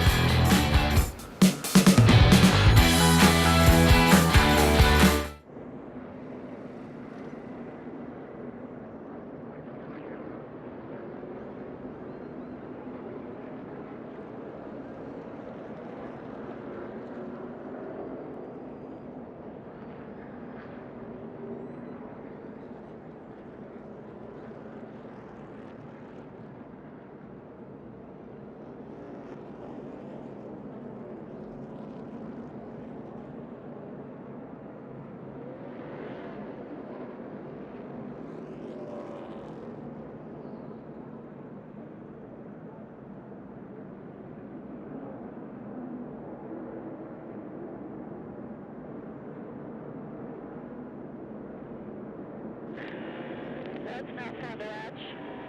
No, that's a horrible situation for you. He's all right, though. He's driving it back.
NASCAR Sprint Cup Racing on Fox is sponsored by Toyota. Let's go places. And by Sprint, proud sponsor of the NASCAR Sprint Cup Series. Live here in Phoenix, and Jimmie Johnson, driver of the 48, who's been a 4-time winner in Phoenix, all the way up to 3rd. He started in the rear because of what happened in qualifying, which he took responsibility for. But this is how his day has gone so far. As long as you're trending upward, he's yet to lead. We've only had 3 leaders and 3 cautions. But back during qualifying, a hard hit in the wall from Jimmie Johnson. And at first, he didn't want to talk about it, but later admitted, hey, I got out of the car, the steering wheel, I took it wasn't placed back properly. And this can happen, Chris. Every driver's hadn't been scared of this before, but during qualifying, you've got that car right on the edge, and it went hard into that outside wall. Look at that impact. So he was okay. Steering wheel, all the other drivers reacting carefully the rest of the weekend just to make sure. It's something you take for granted when you get in and out of the car. But I picked him to win this race at our mid-race update because, guys, this car is fast. He's going to be set for the rest of this race. So if somebody's going to dethrone Kevin Harvick, who's currently running second, it might be Jimmie Johnson with Carl Edwards, your leader. Let's rejoin Jeff, Darrell, and Mike. Edwards, Harvick, Johnson, Logano, Earnhardt, Kurt Busch. Way in the back is Kyle Busch, 16th. When he came into his pit stall, he ran over an air hose and had to back up to get off it. They had a very slow stop as a result. He'll have to come from 16th. Don't look now, but Kevin Harvick's about to take the lead of this race. Oh yeah, this is Harvick time. About halfway of every race, he just gets out front and then it's catch me if you can. Yeah, if he gets out front, it's going to be really, really tough. We're going to find out right now how good Carl Edwards is and how good Kyle Busch is from where he's going to be coming from. Well, we're just past halfway. In half of the last 8 Phoenix races, the eventual winner did not lead until after halfway, and Harvick just took the lead for the first time today. That's just classic Harvick, Mike. He just, they work on their car, they get their car good, and then when it really gets time to go, they go. And I'm really surprised that Carl Edwards didn't take the outside lane there. But I guess he took the outside on one of the other restarts, and Kyle actually got by him on the inside. So maybe that was his decision making there. Ricky Stenhouse is okay after that hard hit down in turn 1. The car dragged back. He drove it back to the garage area where it's surrounded by mechanics. We have not gone 55 green flag laps today in a row without a big tire failure. Tell you what, they're all wadded up back here. You see Chase Hill at 24. There's Jimmie Johnson up on the outside. Chase doing a nice job. You think Chase, that rookie's getting some good lessons there, racing side by side with a 6-time champion Jimmie Johnson? I know he's having a lot of fun. Got Dale Jr. there kind of watching the 2 of them, see where they're going to go. Those 300 cars look pretty racy. 5th, 6th, and 7th. Martin Truex just behind them. Then Keselowski and Almirola, the top 10. A pretty good recovery for the 2 car. He hadn't been all that close to the front today, but now he's up there running in places in 9th place, so that's a good recovery for him. Chevy, Toyota, Ford at the front of the field. Harvick, Edwards, Logano, and Kurt Busch. Those 4 have some distance on the field.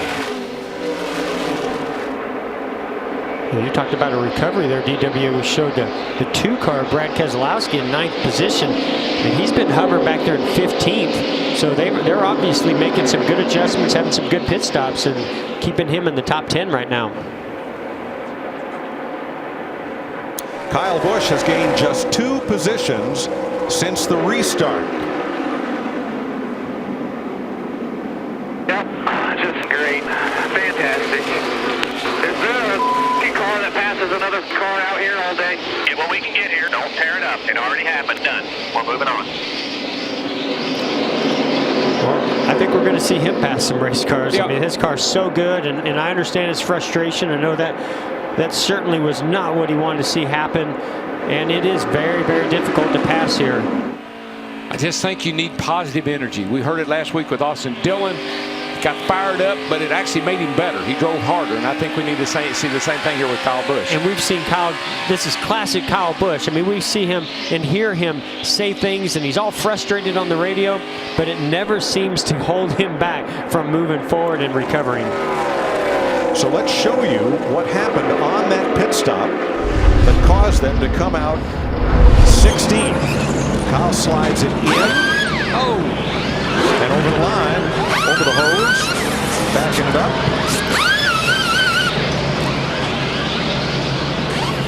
Now what I find odd there, okay, you can see now he's too close. He got too close to the wall. They can't get the car jacked up on the left side. That was probably a bigger problem, but I think DW, what happened, he came in there and he thought he slid over the line and he was going to go to a reverse, but it was in first gear and he lunged back forward. Then he was over the line and had to back up. I totally agree, but you can't be mad at the pit crew there, buddy. That's all on the driver. That's a driver error that cost him. And when he said, "Oh, great," and he said the things he said on the radio, I think he was saying it towards himself. Yeah. Battle for 12th there with Austin Dillon. Now, whose call is it whether you come into the box on the outside of the box or in closer to the wall? Yeah, they put a mark.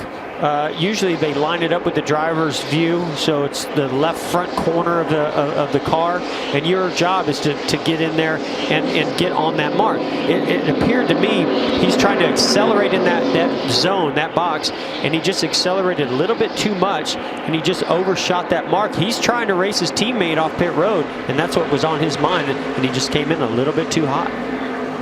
You can see that mark there that they taped.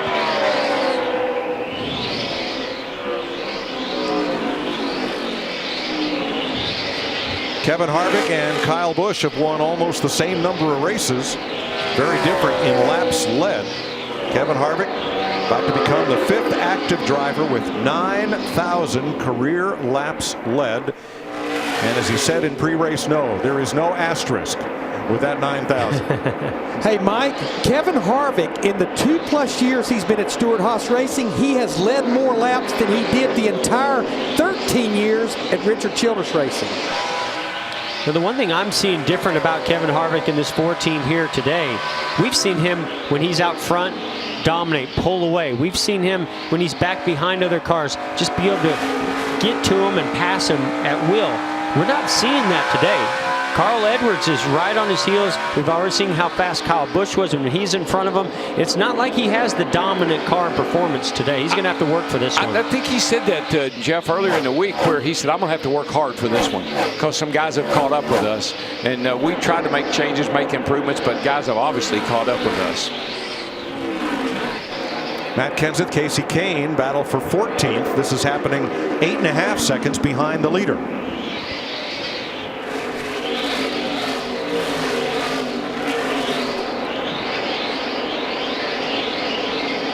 I'm just not sure when I look at Harvick and Carl Edwards chasing him. Kevin is so smart. I'm just not sure how much he just pushes the car just enough to keep that gap between he and Carl Edwards. No need in driving right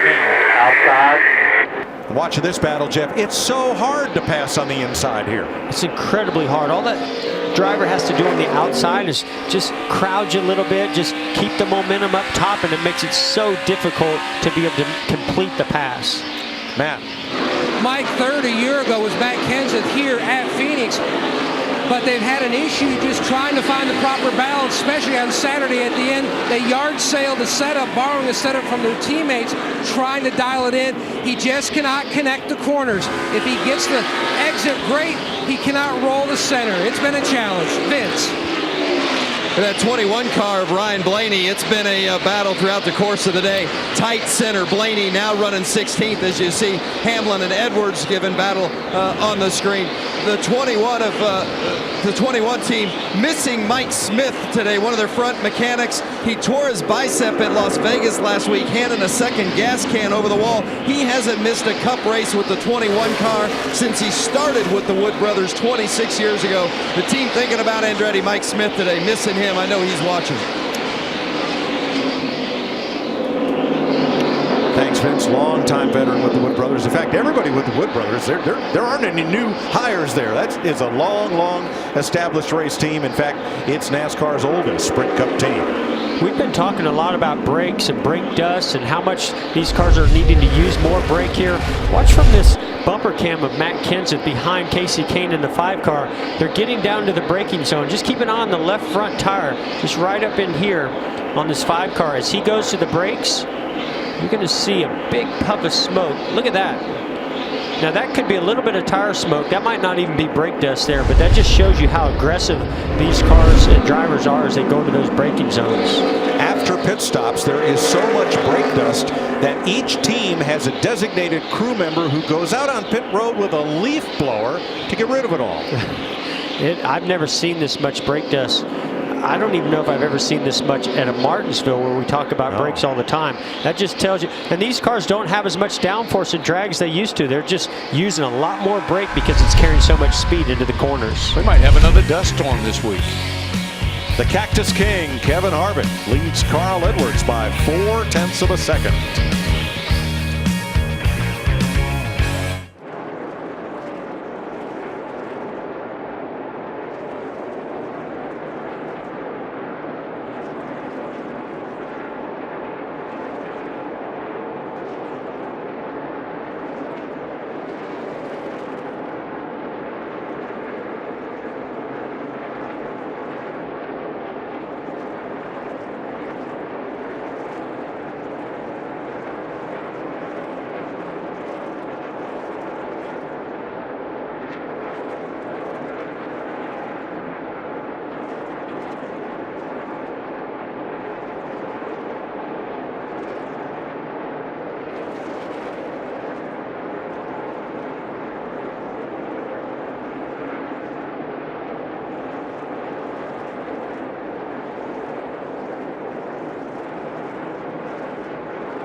Kevin Harvick has now led 25 laps out of the 9,000 in his career as he's out in front by 0.3 of a second here in Phoenix.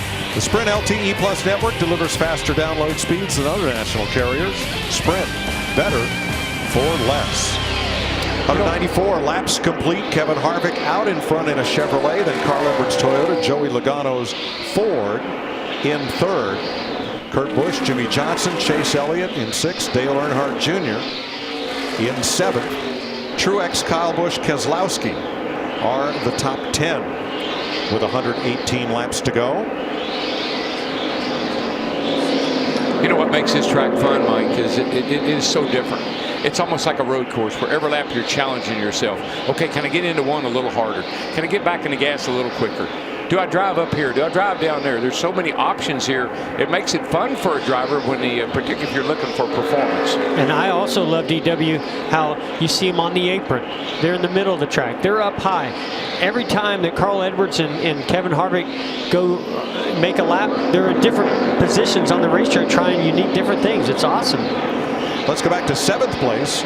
And Dale Earnhardt Jr., we're going to take an inside ride with the number 88, sponsored by Nationwide. And here's some audio we recorded a little bit ago. It like my air pressure is on the left side that went way up. Just don't roll the centers anymore. 10-4. Same as we started. We'll work on it. I know. I'm just giving you information. I'm not telling you. I don't know what's happened there. I'm just telling you information. Well, okay, well, we'll work on it. And every driver communicates different. Yeah. You can certainly hear. That to me is Dale Earnhardt Jr. knowing how good they were at the start of this race and how he envisioned them having a shot at winning this race, and it's slipping away from them slightly right now, and they want to figure out what can they do to get it back. And that's also changing conditions of the racetrack as the rubber lays down. A driver actually in that situation, Jeff would rather them say, look, we made a little adjustment, we'll put it back. Yeah. Then they had to say something like, we'll work on it. Eric Almirola being chased by Matt Kenseth. This is for 13th place.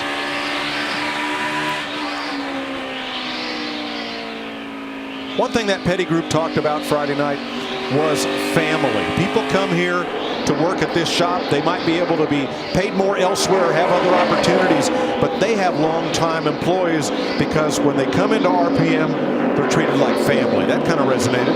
Well, and I'm sure DW can speak on this more than anybody because he's raced against the Petties for so long, but I don't think there's any other organization out there that family comes into play and is more important than it is at Richard Petty Motorsports. When I drove for Junior Johnson, it elevated my game. I wanted to perform not just for my team, but for my car owner. Because it was Junior Johnson, and you're talking about driving for Richard Petty. I mean, you want to go out and prove to him you made a good choice hiring me for a driver, and I want to do something special for you. You know, guys, we always talk about the air pressure in the tires, and remember, those tires actually have a spring rate, and air pressure can control that spring rate.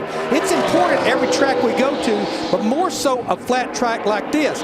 And what Dale Earnhardt Jr. was telling Greg Ives is it feels like my air pressure has gained too much in the left side because they really want to let the left side pressures down. The more you open up the differential between the left side and the right side in air pressure, it really helps the car to rotate and turn.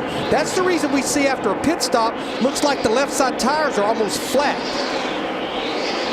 Kyle Busch here looking at 8th place. Martin Truex.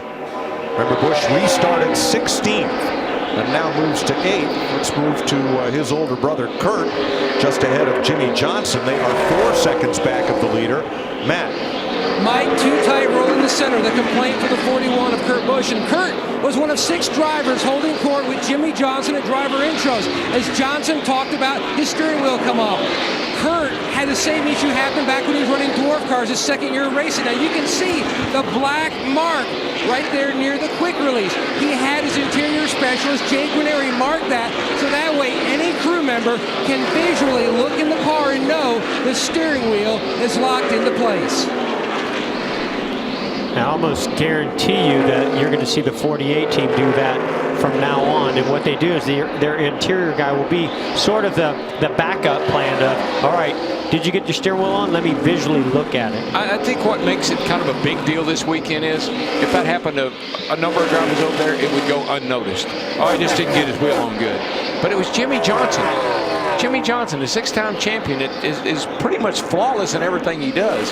That's what made it such a big deal. Absolutely. Everybody in that garage area is watching now and more concerned and going to make sure that this doesn't happen to their driver. But speaking of Jimmy Johnson, he didn't have a great restart because he was in the inside lane. He's starting to make up those spots now. Kevin Harvick leading, but Carl Edwards in second has never been worse than third in any green flag run today.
210 laps complete in Phoenix. It's Chevy Truck Month. Get to your Chevy dealer. Take home the 2016 Silverado 1500 from the fastest growing pickup brand, Chevrolet. Find new roads. Well done, young man. Well done.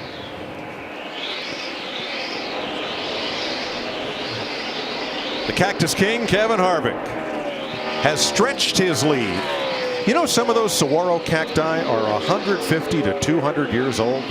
Really? They grow very slowly. And you only find them in the Sonoran Desert, roughly between Phoenix and Tucson, Arizona. Nowhere else in the world. DW, here's what I want to know. Did he have to look that up, or did he actually already know that? He knows that stuff. That's amazing. He has more trivia than anybody I know. And some of it's actually useful. Gee, thanks. Damned by faint praise once again. Love you guys. 100 laps to go in the Arizona desert.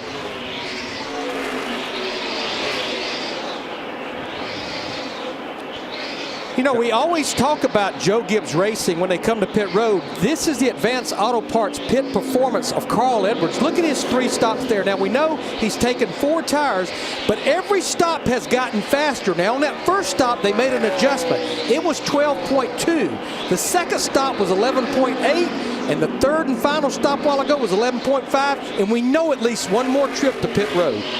And Larry, that explains why Edwards, under the green flag, has been no worse than third all day. He's led 59 laps, but now I'm getting nervous because in one more lap, we're going to enter the no zone. We have not gone more than 55 laps today without someone boiling a tire bead and crashing. So we're getting into that zone right now. Jamie. Well, Mike, anytime we come to Phoenix, everybody gauges their speed against the 4 car. Well, Joey Logano in the 22 is no different. In fact, yesterday in final practice, they went out on a sticker run right behind the 4 car and watched them and learned. They felt like they were in the ballpark. Well, now that they're in third, they're kind of stalled out. They're 4.5 seconds back now. Joey Logano saying on the radio, I don't know what else I can do to go faster.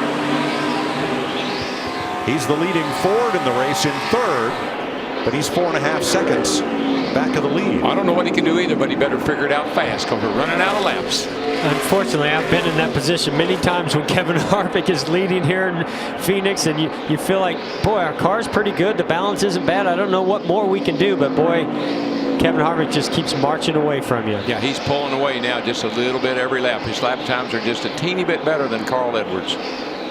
Traffic will be a factor now for the race leaders. And Edwards gains a good bit of ground. That's the number 30 there. Up high, Josh Wise, the black car. As our leader closes in on Matt DiBenedetto, the last car on the lead lap with 95 to go. Okay. Yeah.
NASCAR Sprint Cup Racing on Fox is sponsored by Credit One Bank, the official credit card of NASCAR. And next week, NASCAR goes west to Fontana, starting with the Xfinity Series race. It's the TreatMyClock.com 400 Saturday. That's on FS1. And then Sunday, Sprint Cup Series racing, the Auto Club 400 on Fox. Brad Keselowski trying to defend his title from last year. Next weekend on FS1, Saturday, Fox, Sunday, and always streaming live on Fox Sports Go. And the Busch race summary. 4 leaders, 5 lead changes, 3 cautions, 3 out of the race. Paul Menard, Ryan Newman, you can throw Ricky Stenhouse Jr. in the mix as well. And the Busch brothers battling each other in the 7th and 8th spot just moments ago with Kevin Harvick, your leader, because he qualified 18th, Michael. He had to pay the price on pit selection, so he's deep in a curve. Could that be a challenge here over the remaining laps in this race? Yeah, but we're probably only going to come to pit road one more time, Chris. And what I love about Harvick is his way that he eases into the corner. Brakes are an issue here. We've seen a couple of tires blown because of that. Harvick shouldn't have that problem because of his driving style. Look how he cuts the corner off. He just goes lower and takes a shorter route than most. Everybody watches him do it. Nobody knows how he does it. Let's rejoin Daryl, Jeff, and Mike. Thanks, Chris. 87 laps to go. Trouble for Brad Keselowski. Look at all the sparks. Again. No caution. Inside. Get down if you can. Get down if you can. Get down if you can. And caution. Do what you got to do here, leader. 10th place, Keselowski was, but that looks like we got another one of those failures. Yeah, but this time it's in the right rear, which is very odd. Oh, yeah, you see the right rear is down on that car. So the caution will be for debris from Brad Keselowski with 86 laps to go. See what happened here, Jeff. Look at it, just shred right there going into the travel. Hadn't really seen that tough today. place for that to happen. Great job saving the car right there. This could have been, you know, your day could be done right there. I can't believe he kept it going in a straight line. Hey, Jeff, he'd been complaining about that car not turning. It makes me wonder, had he been cranking more and more rear brake into it. And we had gone just about 60 laps, 61 laps under green when a tire problem, again this time for Brad Keselowski, puts us under caution. I'll tell you another thing he's lucky with that right rear. It didn't tear that quarter panel off that car. It's got quite a bit of damage, but it's not ripping it off the car anyway. Yeah, it certainly has some damage there, which is going to play a big role in the performance. Now he's right down on the rim because they don't run inner liners on the flat track here at Phoenix. Yeah, the shorter tracks don't run the inner liners. It's mainly the bigger, faster tracks. There's certainly plenty of damage to that quarter panel behind the right rear tire. See what we got there. And these teams rely on that so much for side force, the way the air pushes against that panel. It allows the car to have good performance and get the grip that it needs to go in and through these corners. So that's going to affect it in a big way. So Keselowski goes 1 lap down and bringing out the caution in Phoenix.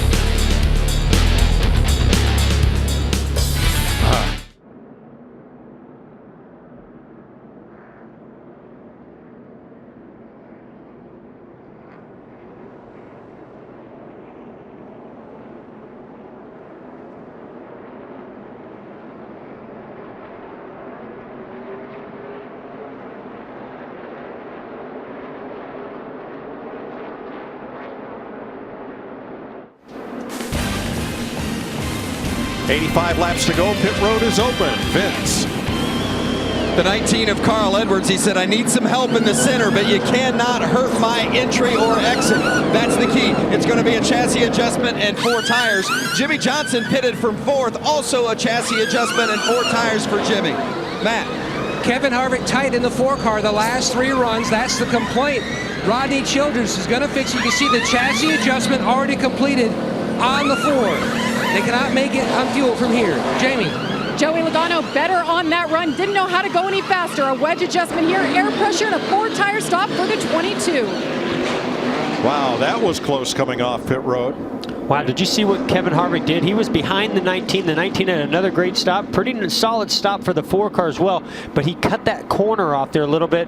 And I'm curious to see if he was speeding at all, because he just inched ahead of him and just clear the 19. Road. Oh, maybe not. Maybe not. No, I guess the 19 did get him. I thought the 4 got him right there at the line. Carl's had a nose out front a couple of times today. This pit crew, if Carl Edwards wins this race, this pit crew is going to get a lot of the credit. They're pretty happy with that stop. Yeah. They ought to be with all their stops. Now it's going to be a lengthy repair for Brad Keselowski because in addition to the cut tire, as that flailed around coming around to pit road, they severed a brake line as well. Yeah, that can happen. Right on the edge of the fuel window with 83 laps to go in Phoenix. Don't go away, we won't either.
Tomorrow, Gotham's greatest hero faces his tortured past. Destiny, revenge, or just plain old street justice, whatever you want to call it, you can bet it's going down. Gotham, Wrath of the Villains.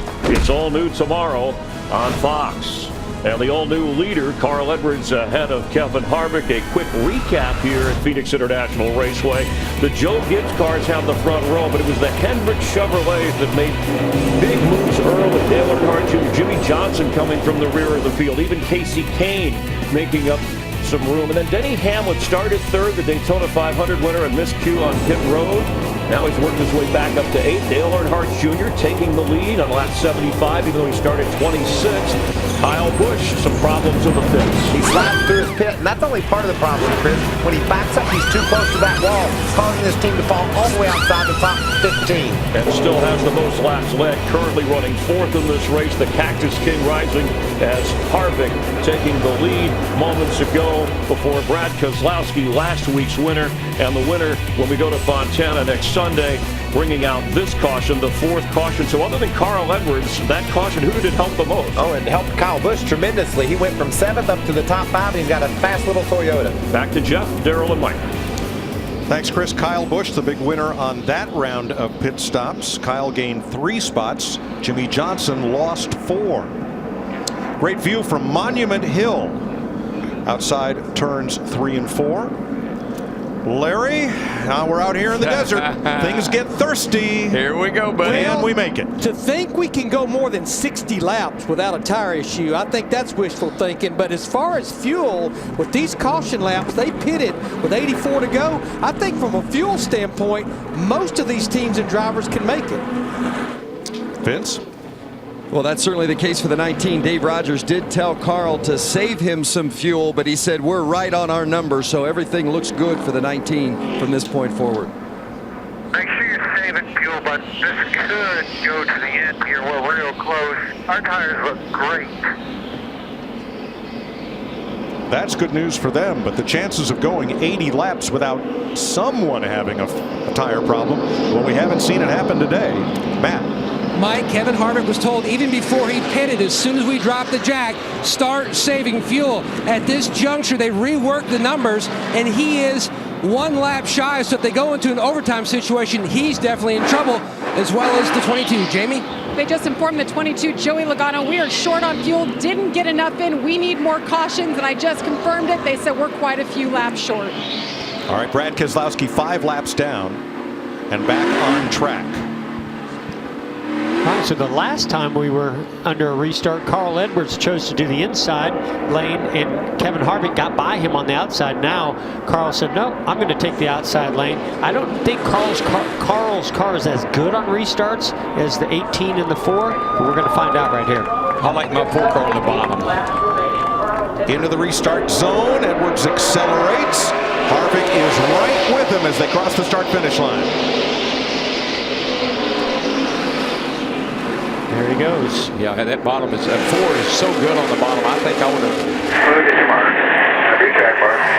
taken the inside and forced the 4 up, but it's too late now. Front 5, single file. Denny Hamlin outside Chase Elliott for 6th. Little 24 car. He has done an amazing good job today. That kid has been steady as a rock all day long. Hamlin wins that battle. Now it's Kurt Busch side by side with Austin Dillon.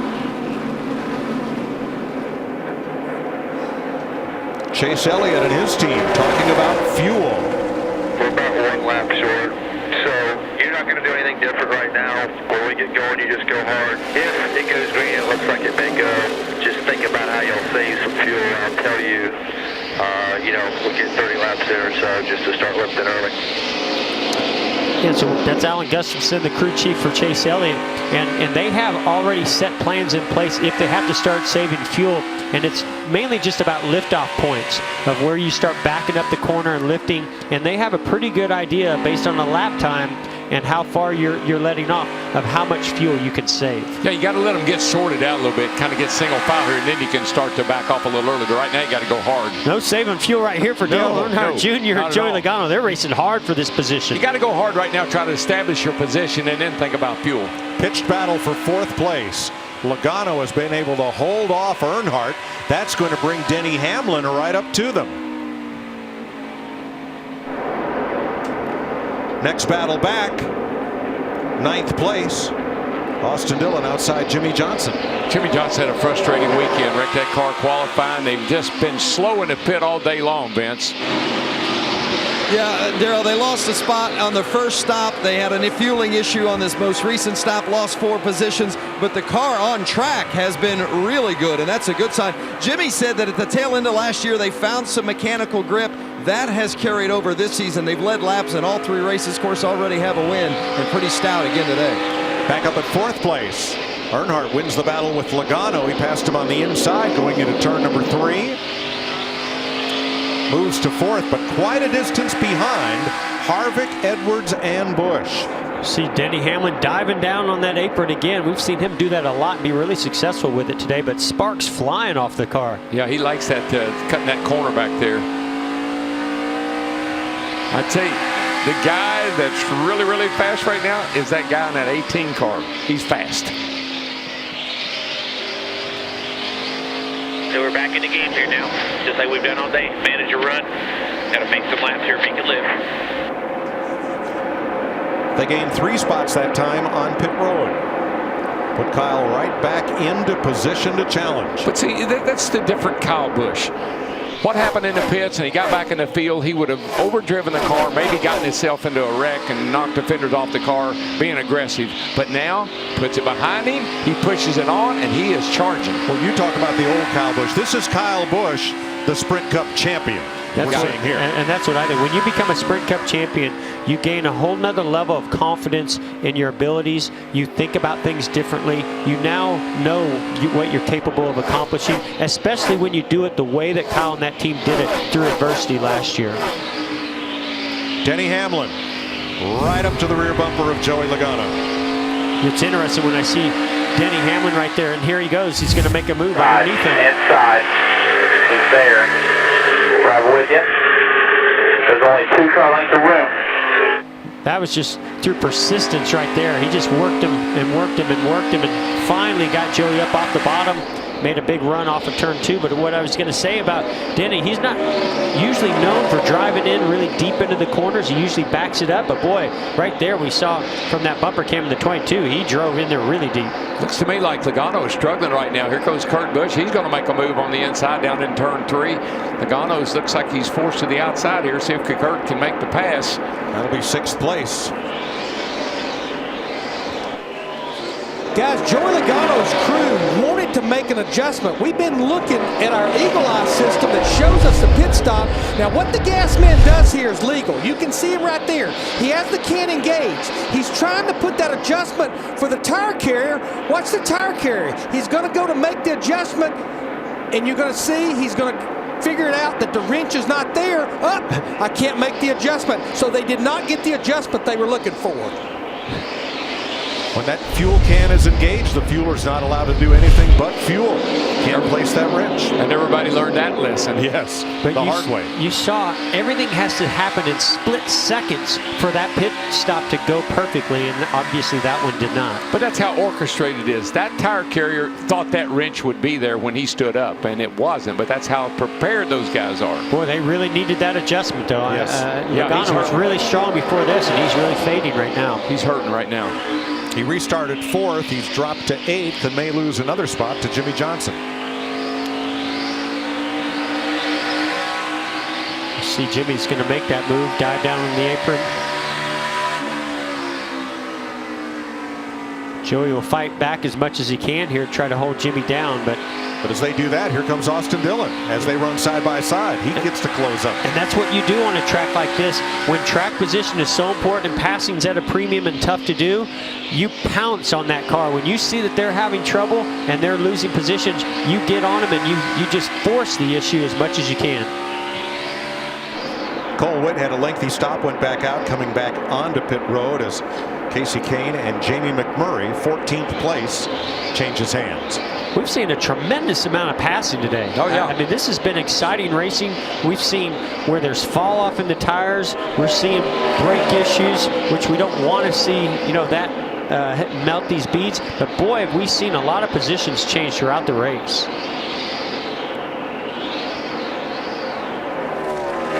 Tight battle here between Eric Almirola and Jamie McMurray. Battling for 15th.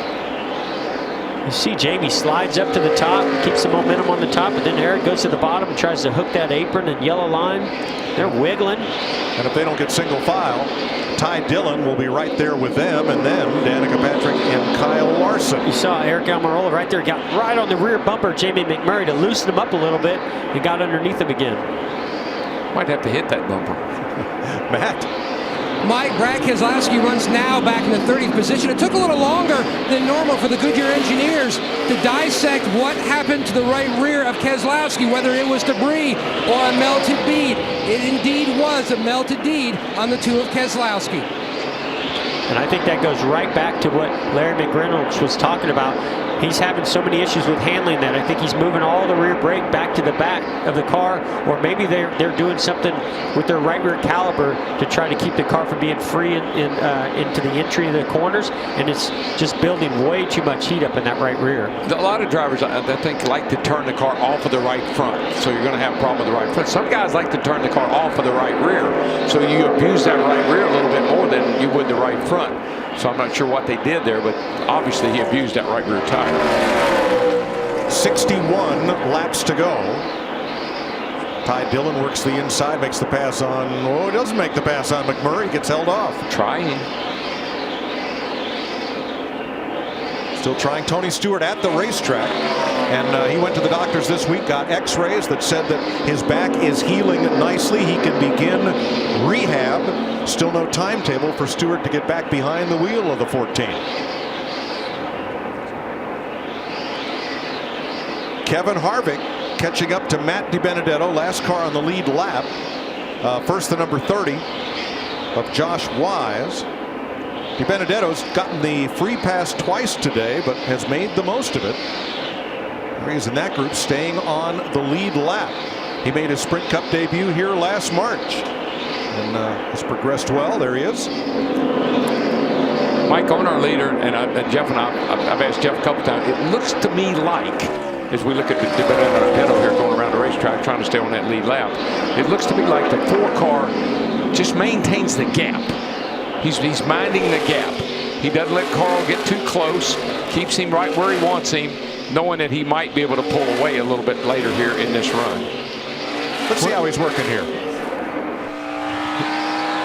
He's looking calm and smooth. He doesn't look stressed. He doesn't look very stressed, I can tell you that. I mean, he just looks like he's got it all under control. Relaxed. You know, you get into a rhythm as a driver. After you get a few laps after the caution and after the restart, now you're watching your mirror, but you're just hitting your marks. You're going in there, carrying the right amount of speed in. We've heard about braking being so important here, especially Kevin Harvick, the way he drives this track. He just holds that wheel really nice and steady and squeezes into the throttle. Nobody does it better than this guy. And there's no greater feeling than thinking to yourself, I got everybody right where I want him. But I gotta say, he's had to earn this one more today than I've seen in the past. I know it's not over yet, but those restarts have been crucial, and he's been getting it done on the restarts. I'm just not real sure we've seen all that 4 car can do. There's Carl Edwards trying to close in race traffic.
Coming to 50 laps to go. Here are your Toyota top performers. Carl Edwards in second. Kyle Busch now fourth. Denny Hamlin fifth. Kevin Harvick is your leader by 1.1 seconds. And now Dale Earnhardt Jr. has moved into third behind Carl Edwards. Kyle Busch fourth. Denny Hamlin fifth. Chase Elliott sixth and Kurt Busch seventh. Let's dig a little deeper in the field. Jamie. Well, last run, Joey Logano had a really good car. He came in third, and then our own Larry Mack did a great job showing what happened on that bad pit stop. Not only did they not get it fuel, not even close to full, I just asked the fuel man what happened. He said he completely missed it when he tried to go for that wedge adjustment. Now Joey Logano has an extremely loose car, and he's lost 6 positions. Matt? 2 spots back is Matt Kenseth, and Jason Ratcliffe told me they've just about seen it all over the past 8 races, just trying to put a solid effort together and have an entire race from start to finish. But it's the vicious cycle. They fix the center, then it's 2 free on exit. And Vince, it's been a tough weekend for the engineers. We documented Mike McCarville over on the 4 who had his injury snowmobiling. The engineer here in the 20, Scott Myers, broken wrist, snowboarding this week. Well, Danica Patrick, give a tip of the cap to Danica and that 10 car and her crew chief, Billy Scott. They've been fighting tight throughout much of the day today, but they have gotten it freed up, and it's a little bit better. Started 36. She's cut that in half. She's inside the top 20, running 18th. Was 16th here in November, backing it up today. Top rookie in the race right now, Chase Elliott, has made a nifty move. He's got Jimmy Johnson behind him, then Kurt Busch, Joey Logano. Have a look at this. Yeah, here's Chase working on the 41 of Kurt Busch. Gets a nice little run, gets to his quarter pound. Now what he's going to do is use that 30 car of Josh Wise out in front of him as a pick. Kurt can't go anywhere. He's right behind the 30, and nice way. Yeah, pick and roll right there. That's a nice way to make a pass. That's a veteran move right there, buddy. He's driving like a veteran today. Elliott is 6th. Ryan Blaney is 12th. Brian Scott 28th. Chris Buescher 29th among the rookies. Now here's a veteran. I tell you, Dale Earnhardt Jr., I don't know what happened on that last run. You know, we heard his radio communication where he wasn't real happy with the left side air pressure. Whatever Greg Ives has done, boy, he is coming. He's the fastest car out there on the track right now. Vince? Jeff, it's interesting that you say that. Junior told him, he said, I forgot to turn on my brake fans. So the brakes were really heated up, and he was talking about how that was affecting the handling. So forgot to do it, but they've got them on now, and the car's handling much better. I'll say handling good enough that he's going to be challenging for second place here pretty quick. Well, that's really interesting because those brake fans, especially the fans that are on these cars today, they're very powerful and they really do cool things down. Not just the brakes, but those tires. And when the tire isn't cooled down, the air pressure builds up. And he was talking about how he felt like they were really stiff and full of air more than normal. And that might have been exactly what was going on, because they just got really hot and were too stiff. Quite possibly. Now, in the last few laps, we've seen Kurt Busch drop a couple of spots to Chase Elliott and to Jimmy Johnson. A little looser, but I had to track bar down, so that helped. We got a greased up racetrack, and we got a driver that knows how to drive on greased up racetracks. We'll keep working on it here. Evaluating everything, including the driver. Not exactly sure where he was going with that. Does that mean he likes it when it's got a lot of grip and can be super aggressive? I don't know, Matt. And Mike, I had a long conversation with Tony Gibson about that very topic this morning. He said Kurt Busch attacks the racetrack. The negative side of that is 3/4 of the way through the race, we have used up a lot of our good in the tires, and we have to pedal and get the car back up to the front. He says he goes into tire conservation mode, tire management, and then that's when we see the productivity comes up. And that was the game plan from the start to finish. They still have to work on that. Yeah, I think an aggressive driver, when the track does grease up like this, you can't be aggressive. You do have to change your style a little bit. But the problem is you're 8 seconds behind the leader. If you go into conservation mode, well, but I don't know if it's necessarily going to conservation mode. It's managing it right from the start, from lap 1. And then hopefully halfway through a run, you've got a little something left where you don't have to be in full conservation mode at that point. Case in point, Kevin Harvick did not lead at all in the first half of this race. He's led 99 laps since halfway.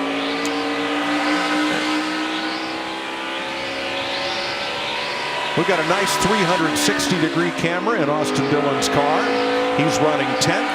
Let's have an over-the-shoulder look here at Phoenix International. from the number 3. Boy, he's really smooth in that car. Look at his hands, Jeff. They're nice and smooth. Second place, Dale Earnhardt Jr. has caught Carl Edwards. He's on a mission right now. Dale Earnhardt Jr., if he keeps going like he is, he's going to catch Kevin Harvick. That car is fast right now. You just see it cutting the middle, rolling through there with a little bit more speed than that 19. Now he needs that lane up off the corner to carry as much speed as he'd like. That's what makes it so difficult to pass here. You might be able to get side by side with somebody, like we see Dale Earnhardt Jr. get side by side with Carl Edwards, but completing that pass is a whole nother set of circumstances. Yeah, I think he's got him right where he wants him now, and Carl's going to back off a little early. Let Dale Jr. drive down in there and give him that inside line. I think Carl knows that Dale Jr. in the 88's a little quicker than I am right now. I don't need to hold him up. 37 laps to go. It's 1 3/4 seconds plus some lap traffic separating Dale Earnhardt Jr. from race leader Kevin Harvick in the number 4. You can bet that the spotter is telling Kevin Harvick, hey, that 88 is on a mission and he's coming like a freight train right now. You better keep an eye on him. Yeah, but then you're thinking about these right front tire beads that have gone out from them getting too hot. We talk about fuel management. I mean, there's a lot of interesting scenarios that can still play out in the end of this race. Yeah, guys, remember, they pitted with 84 to go, went back racing with 78 to go. I still think from a fuel standpoint we're good, but we're about 5 to 6 laps away from that 50-lap run from when we first went back racing on that last restart. You can bet one thing, Larry, you know that, and there's a lot of guys up and down pit road that know that. Yeah, the danger zone is going to come into play here with a little more than 25 laps to go in this race. Yeah, we're not talking about danger on fuel. No.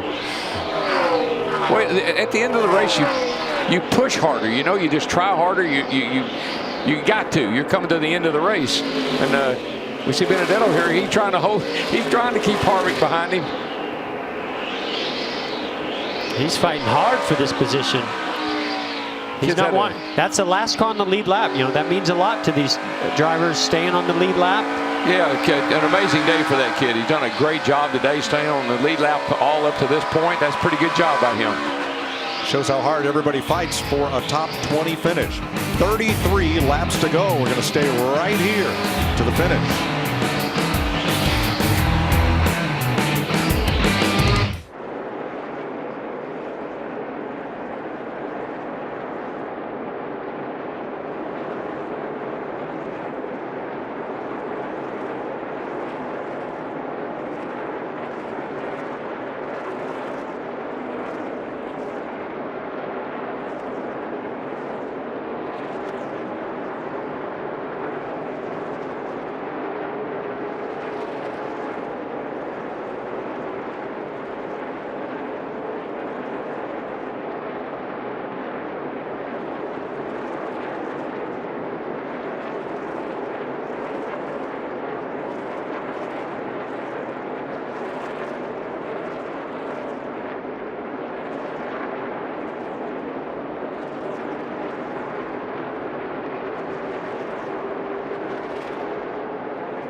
.29 laps to go. Aerial coverage provided by Goodyear. Superior performing tires face challenging conditions on the track and on the road. Goodyear, the official tire of NASCAR. Kevin Harvick leads Dale Earnhardt Jr. by 2.5. Carl Edwards 4 seconds off the lead. Kyle Busch 5 back. Denny Hamlin and Chase Elliott 6 back. Something changed, Mike. The 88 was closing on the 4 there of Kevin Harvick.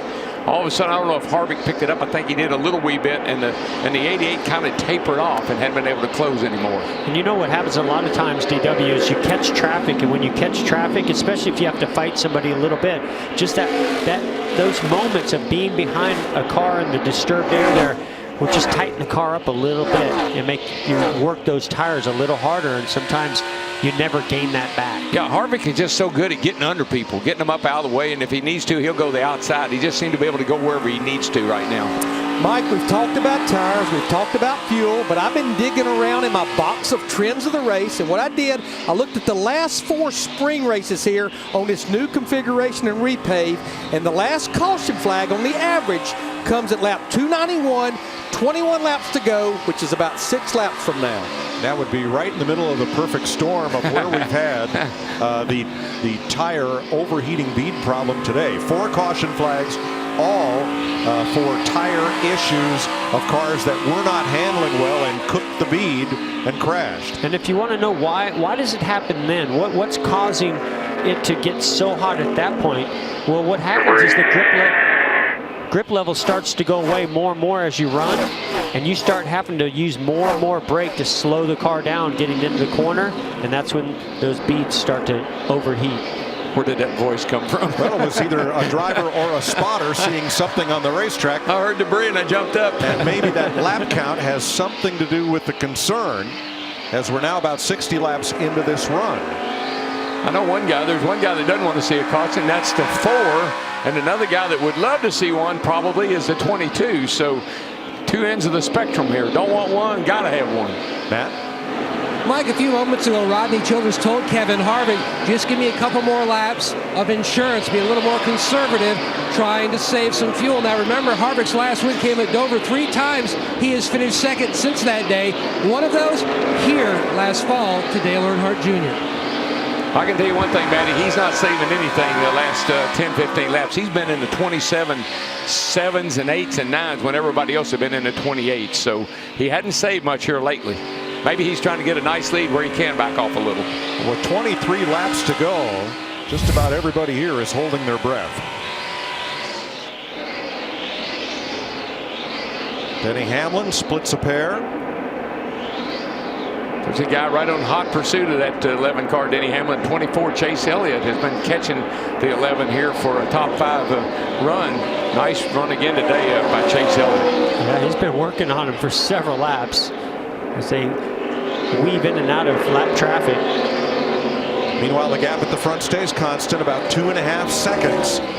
Traffic affects the ebb and flow of Kevin Harvick's lead over Dale Jr.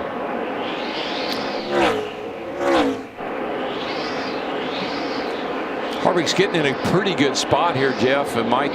Not a lot of traffic over ahead of him for the next, 10 or so laps. He's in a bit of a gap, which is a comfort zone for him. And that was a pretty clean lap for Dale Earnhardt Jr. He was actually about a 1/10 and a half faster than Kevin Harvick on that last lap. Well, now we may see with that lead that Kevin Harvick, he may back off a little bit and save that little bit of fuel that Rodney Childers was saying we need to save a little bit, and he may be doing that now. Now Dale Earnhardt Jr., Chase Elliott, Jimmy Johnson, Denny Hamlin last lap were all quicker than the race leader. But again, a lot of that has to do with the flow of traffic. I think the 4 may be into that conservative mode, a little conservation mode right here. Got a nice lead, nobody pressured me. Save a little fuel here, back off early, and be sure I make it to the end. Now this lap, Dale Jr. was the only driver under 28 seconds for his lap, and he gained about 3/10. And remember, they're not just trying to look at having enough fuel for the end of the race. They have to be ready in case there's overtime. Right. The gap is coming down, Vince. He's cut it from 2.5 to 2.25 seconds. Well, there's no reason for Junior to be saving anything. They've told him he's good on fuel, so it's all he's got, and it's been pretty good what he's had all day long. Yeah, I think turning those, when he didn't realize he didn't have his blowers on, that was what was messing his race car up. When he realized that and he turned the blowers on, that car has been right on in this run. You can see he's working hard. He came off the turn 2 there, a little wiggle. He's trying to get everything out of it he possibly can.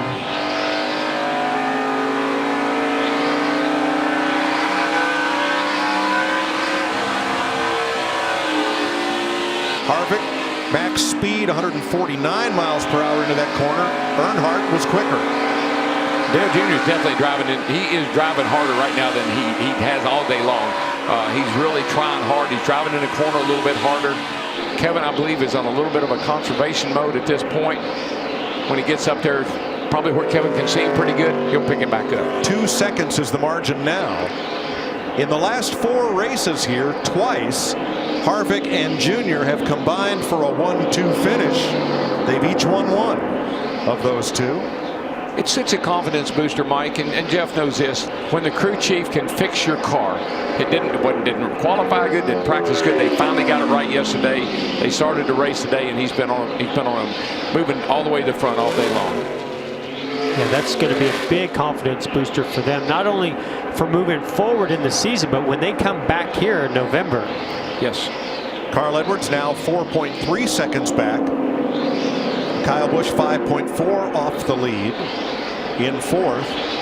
And then Denny Hamlin 6.4 back. All 3 of the Gibbs Toyotas running in formation. They started 1, 2, 3. They're now running 3, 4, 5. Yeah, Matt, their other teammate, Matt Kenseth, he's back in 11th. I think Matt just wants to have an uneventful day. Let me just get out here with a top 10 if I could. One of the big stories today, rookie Chase Elliott. Currently 6th. He's within half a second of Denny Hamlin for 5th place, where he's been for quite a while.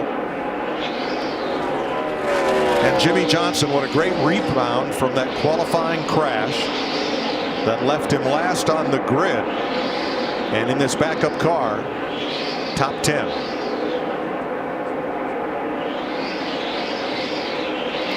Let's go back up to Kyle Busch. And a song, the song sounds the same. Jamie. No kidding, especially after last week, it's the same deal. Kyle was on a mission. He got up to 4th, though, and he's kind of stalled out. Now he just reported vibration or chatter in the left front. I'm not sure which. Could be chatter because, you know, a lot of rubber buildup and a lot of camber in those tires, and sometimes the edges wear off and they want to chatter a little bit. And we heard him talk about a vibration last week at Las Vegas.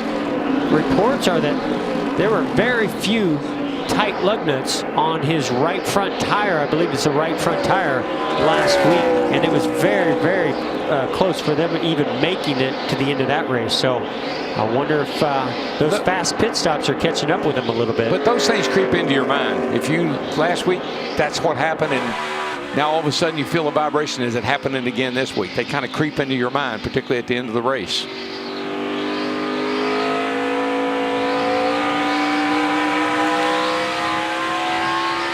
Lost to Dillon, currently 10th. Younger brother Ty substituting for Tony Stewart. 16th, both still on the lead lap.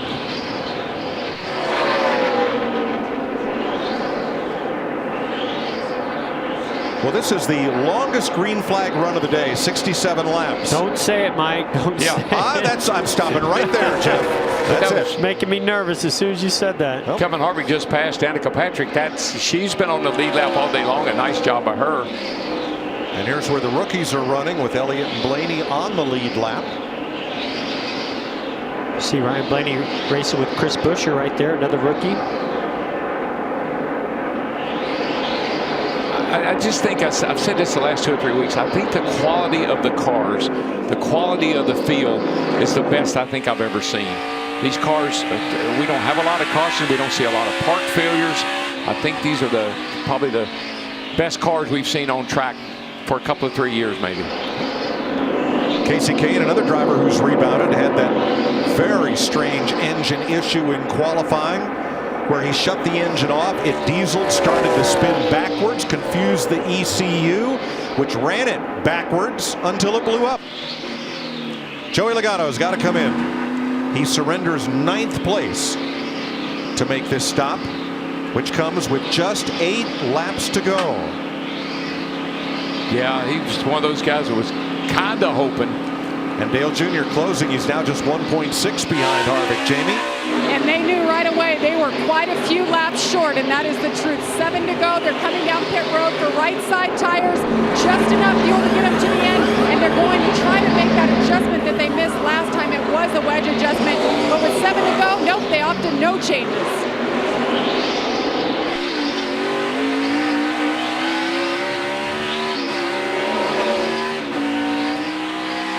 Dale Jr. working on Danica Patrick. 1.8 seconds back of the lead. You see the interval, the dynamic interval at the top of your screen, first to second. She ebbs and she flows. Kevin had to pass a lap car, then that time Dale Jr. Car in the wall, turn 4, Casey Kane. Yellow car, he's up high, 5 car. Nice and easy here, stay low. Okay, it's a new trend. It's a little later this time. Well, if you can move it, he's about 10 back. He was running 14th. Here he comes right here, if you can move. You know, so hoping the kind of year that he's had. Last year was a rough year as well. I was so hoping they were just sort of like we talked about with Matt Kenseth, just going to put a solid finish together. This team really needed that momentum. You can see that right front. She's down. Watch the top of your picture on this replay. And the number 5 will come into view there. And there she goes. She just turned dead right. That tire goes down. There's nothing you can do. Yeah, I'm quite certain it's another bead that melted, and right there in the big load part of the corner it gave out. So now the question becomes 2 tires or 4. Well, guys, we've got 16 drivers on the lead lap, and this is going to carry us very close to either just 2 to go or overtime. I think if you're at the very front, you have to stay out. But if you're one of those guys near the back, there's nothing to lose. In fact, we're seeing it right now. We're seeing a mixed bag of decisions here. 3rd place on back came, so that's the last thing you want to see when you're the 4 of the 88. Vince? The 19 of Carl Edwards, he said he just doesn't have any feel left in his tires. Right side only for the 19.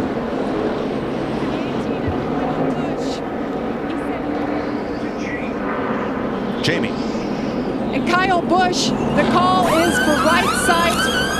He wants the car to turn better in the center, put just enough fuel in to make it to the end. Let's see what the 18 has. 6 laps to go in the advertised distance of 312 laps. Austin Dillon stayed out, so he will join Harvick and Earnhardt at the front of the field.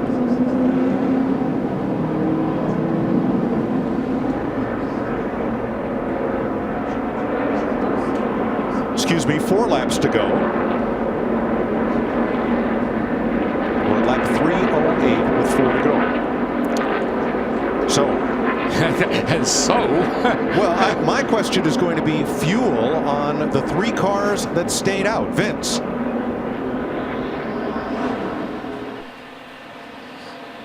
Of Dale Earnhardt Jr. and his crew chief Greg Ives. Jr. told Greg, he said, I don't care whatever you decide. Ives was the one that made the decision. Let's stay out. The 19 of Carl Edwards, they were doing the opposite of what the leaders were doing. That's why they came and got 2.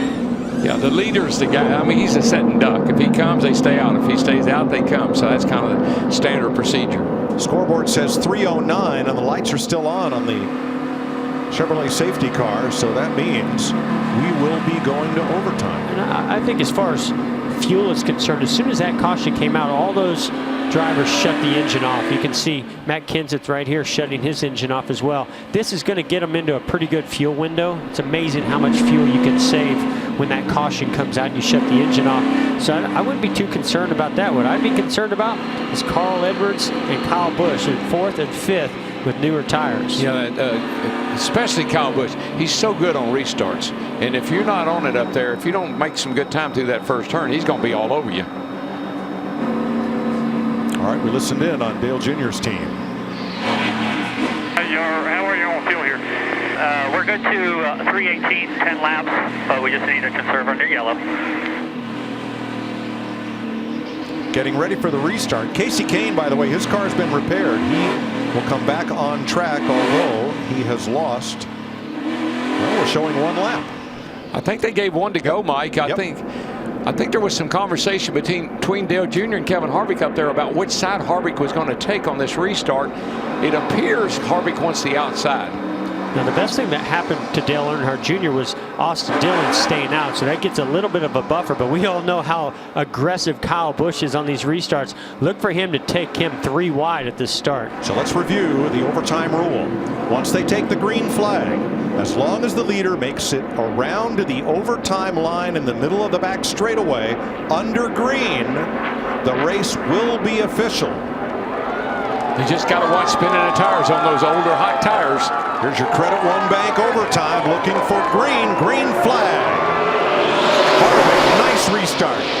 3 wide, Kyle Busch to the bottom.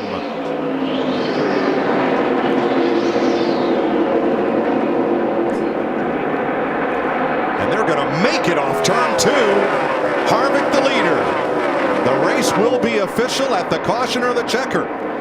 And this is where I'm seeing Kevin Harvick be so good. You see that launch that he got through 1 and 2. Carl Edwards is going to give him a run for his money on those 2 tires. It's going to be hard for him to hold Carl Edwards off. Austin Dillon dropping way back. Won't be a factor. If Harvick can hold him off, I tell you, he's Superman. That's all I can say. Well, he held him off right there through 1 and 2, but can he do it 3 and 4? 3 wide, turn 2.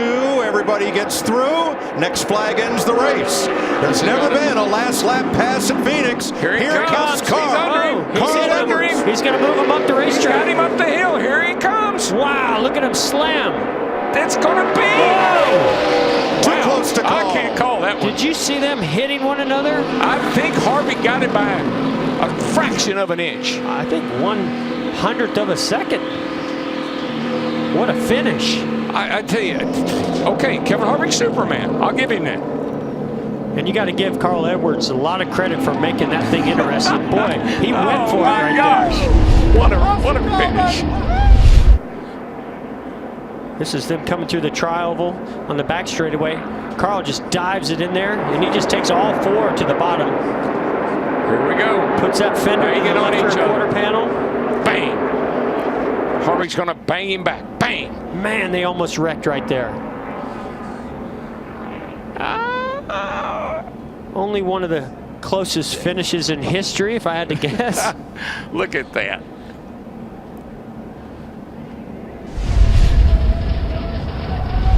That was fantastic.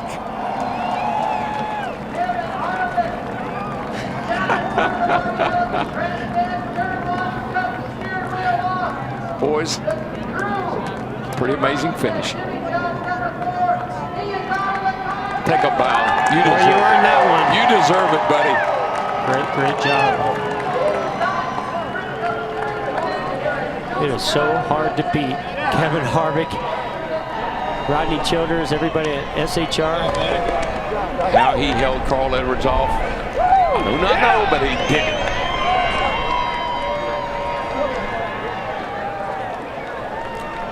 Let's ride with Kevin Harvick on his way to the win. Over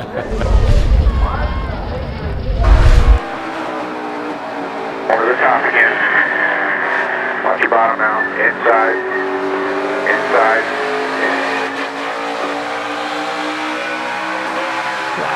Man, that was a big impact right there.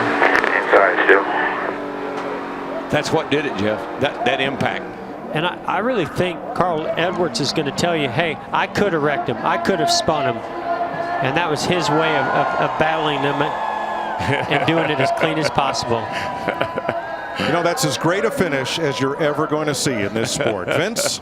100th of a second. He's smiling now. Jeff Gordon says you could have wrecked him. What's going through your mind when you had that opportunity when your right fender's on his left? I should have wrecked him. No, those guys were doing a great job all day, and they hung on with those tires. But we were faster, so I thought, man, I'll just move them out of the way and get by. I just didn't move him far enough. And then he got up the door, and I thought, I was trying to time it. I thought, I think he's going to beat me. So I tried to sideswipe him before he got there, but I needed to be in front of his front tire. Anyway, just fun race. Man, I wish I could have won that thing. Dave Rogers did a great job. I got to thank Stanley. They're on board here.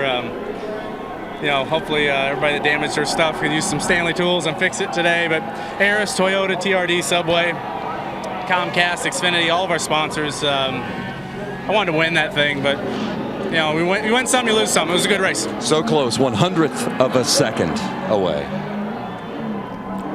Sunoco fueling victories.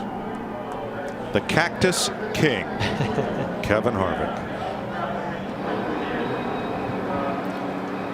What'd you say you said early in the week? Gonna have to work for this one. Oh, he said they caught up with us, but I don't think he was too worried. Never over till it's over. That's a nice one right there, boys. Oh, that is a good one. Burn it down. He's had a lot of practice doing burnouts at this racetrack with all those wins. That's 8, Jeff. 8 wins at this track. Anyone surprised? That's the closest finish in the history of Phoenix International Raceway. One more look at it. And we'll catch up with Kevin Harvick in victory lane for the 32nd time in his career.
Race in Phoenix and the closest finish ever. Kevin Harvick, Carl Edwards, 1/100th of a second or .010. And an outstanding finish is Carl Edwards. You heard him say, I could have reckoned, should have reckoned, smiling, giving credit to Kevin Harvick, who owns this place. 5 of the last 6 Phoenix races have been won by Kevin Harvick, and Jamie Little's there for the celebration. Kevin Harvick has won a lot of races at this place, but never this close. 100th of a second, Kevin. Closest finish in series history. How did you hold off Carl Edwards? Well, I knew he was better through 3 and 4. That was not the car that I wanted to see behind me. I knew I could beat him down there. And I tried to protect the bottom in 3 and 4, and I just missed the bottom with all the rubber buildup on the tires and everything. But all in all, I knew I was going to be on defense down there. I got up too high and wasn't able to stay on the bottom like I wanted to, and then he got into me like he should have.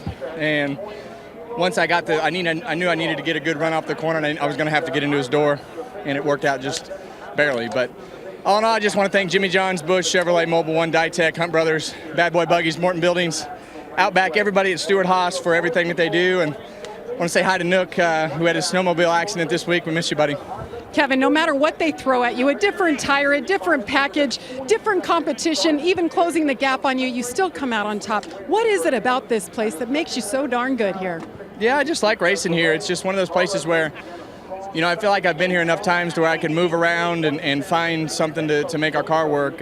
We struggled a lot this weekend to get the balance where we wanted to, but we knew the feel that we were looking for. And, you know, we got pretty close there in happy hour, and still in the race, you know, I felt like I was good through 1 and 2, and at times was good through 3 and 4, but it was very edgy. And maybe that's a product of the new package or the tires or whatever it is. But I want to say hi to Keelan and Delane at home, and see you guys Wednesday. Kevin has got to love this West Coast swing going home to Bakersfield this week. A road trip. You going to put the trophy in the back seat? we're headed to Vegas tonight, so maybe we'll just put all our money on black and see what happens. Sounds like a plan. Congratulations. Kevin Harvick wins for the 8th time in Phoenix. Matt?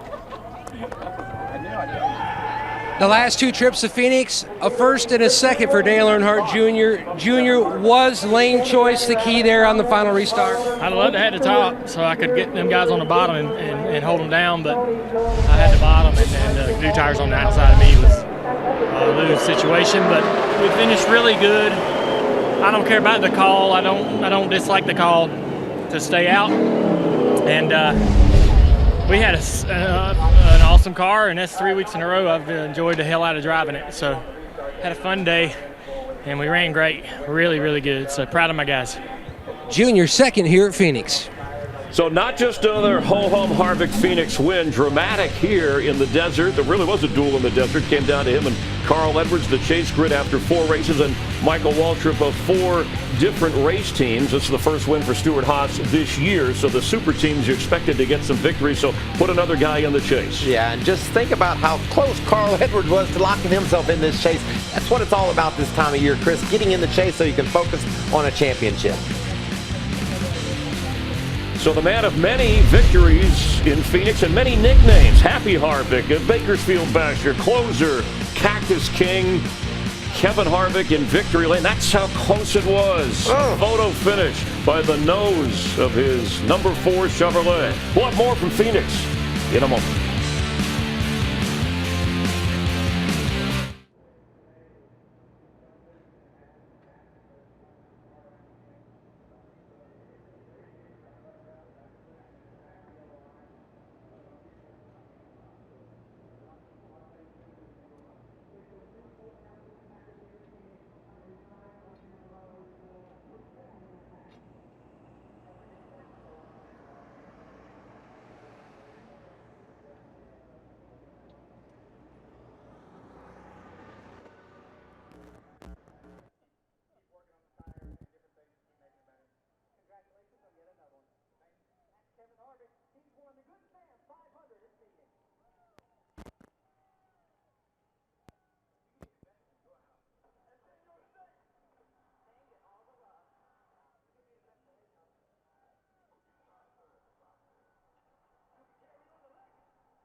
Second overtime race this year, the 6th time in the history of the races in Phoenix that we have had an overtime, and that 1/100th of a second victory. Harvick over Carl Edwards, Chris Myers, Michael Waltrip. We're watching with you the unofficial results as we take a look. Yeah, disappointing day for Jimmie Johnson, falling outside the top 10. And Joey Logano with that late pit stop for fuel back to 18. Frustration for Kyle Busch as well. Kasey Kahne bringing out the late caution. Frustration continues for him and Brad Keselowski, who was the winner last week in Las Vegas and won last year's Fontana race, where we head next Sunday. A lot of the early cautions there at the end of the list. All right, let's get some final thoughts from Jeff Gordon, Darrell Waltrip, and Mike Joy. Couple of great finishes this season already. We're only 4 races in, and look at what we've had. First at Daytona, 5 feet from the line, Martin Truex was the winner, but Denny Hamlin got there first, got the checkered flag by the same margin as today, 1/100th of a second. But it takes 2 to have a fantastic finish. Kevin Harvick did what everyone expected he would do. Get out front after halfway, lead 139 laps, most of all drivers, and be there at the finish. But Carl Edwards, did anybody see that coming? Well, when he took 2 tires and he was in that outside lane, the second row back, I thought if he could get a good restart, he could make a run at this. And Kevin told you he knew he was better in 3 and 4, and he showed it. Yeah, I swear, Kevin Harvick is Superman. When we come to this racetrack, he is Superman. But you know what won him that race? That last body slam that gave him just a little momentum to beat him to the line by that 1/1000. And I love that he and Carl Edwards gave each other everything they could handle, but didn't wreck each other. What a fantastic finish. Vince? Denny Hamlin, 3rd place, had to come from deep after that early penalty when the tire got away. That was a good race car. How'd you guys see it? Yeah, we had a very strong car. I thought we could contend with the win there at the end. So proud of Wheels and the whole FedEx Freight team. Our Toto was fast today. All of our Toyotas were pretty quick. So proud of the effort. Hate it for Carl there at the end, but we know how the other end of that goes. But I tell you, just a great effort. We've come a long way at Phoenix. JGR has really struggled here over the last few years, and we've really kind of turned it around. And obviously, this is the last step towards Homestead, so you want to get it right. Yeah, well done. Denny Hamlin, 3rd place. Kyle Busch, a strong top 5 finish here today, and leaving Phoenix. What's going to best describe your day here at PIR, Kyle? I don't know. We had a really good car. It was good enough to lead a bunch of laps early in the race, and then as the track continued to rubber in, as the runs got longer, we seemed to fade a little bit more and more each time. So we definitely got to work on some long run stuff, and how you do that, I don't know, because you never really make that long a run in practice. But we'll work on things and get it better for here at Phoenix. But couldn't be happier with the Skittles Camry. I mean, I screwed us up on pit road there. Definitely got us behind the 8 ball there for a little while, but we were able to rebound through that, get ourselves back up front into position, and barring some different circumstances there at the end with the restart, with having two old tire cars in front of me and having to restart 5th, I think that hurt me. If I maybe could have had 4th, I might have had a shot at it. But, good job for Carl, valiant effort there. Overall good day for JGR. KB, 4th here today. Kevin Harvick started 18th, where passing is a premium, and at the very end, and you heard him talk about his wife and son. Keelan Harvick, the 3-year-old, this week had said he didn't want his dad to leave home, Michael Waltrip, so he said to Mom, why don't we let Jeff Gordon go race in his place, because he's not doing anything. Well, he's broadcasting here, and he broadcasted a good one and a great finish, but Carl Edwards gave it his best shot. And Michael, put us inside the car, the speed with Carl, the moves, the risk he has to take with almost wrecking himself or Harvick to try and put the heat on Kevin at the end. I mean, when he got to turn 3, he was running probably about 160 miles an hour. And can you imagine, he knew he had to bump Kevin. That's going to take place in the middle of the corner at about 140, and he had to stay so cool under fire and make those intense moves late up off the corner. I was so impressed with Carl because he didn't overdo it. He probably will fly home tonight and think, I underdid it. I should have hit him a little bit harder and I'd have been the winner. And how much for Harvick when he really had to earn this one, and Jeff and Daryl and Mike talked about it through the course of the broadcast, to at the end still remain calm and in control. I agree 100% with my brother. Superman. That is so hard to do. His tires were older. He had track position, but a guy behind him knew he was going to get a bang in the side like that, but yet he was able to hang on and get to that finish line first. What a great day. Yeah, and inside, on the pre-race show, you guys all talked about how Kevin works it, the advantage he has at this track, a comfort level once you have it figured out, and even if the car, this is how it goes. Even he talked about from practice to qualifying, even in this race, figuring things out, and once they dialed it in, they stayed locked in and just fought off Carl. And I talk about Carl having to be cool making those bumps, but Kevin is getting hit, but he's still got to get that gas down and get off the corner and get back to the line first. Just 2 excellent drivers. All right, so the guy who nailed last year's West Coast swing for NASCAR goes west, puts on the victorious sticker. We'll talk about heading to Southern California with Kevin Harvick, your winner, straight ahead.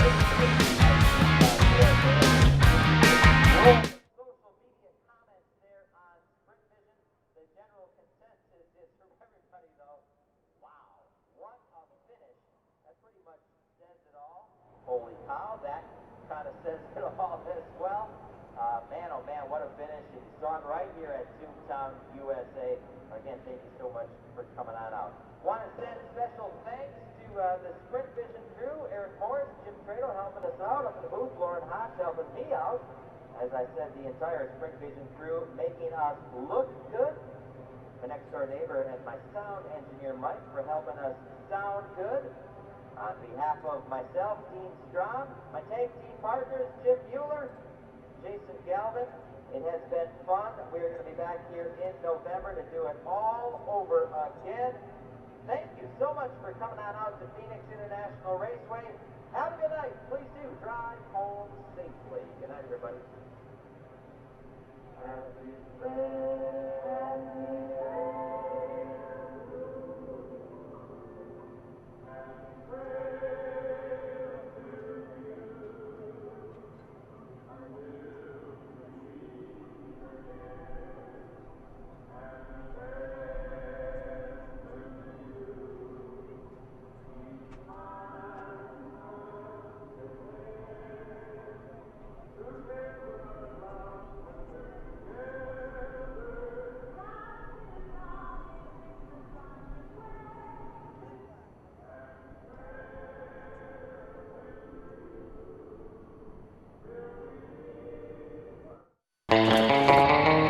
Next week, we're rolling out the red carpet as Fox NASCAR goes to Hollywood.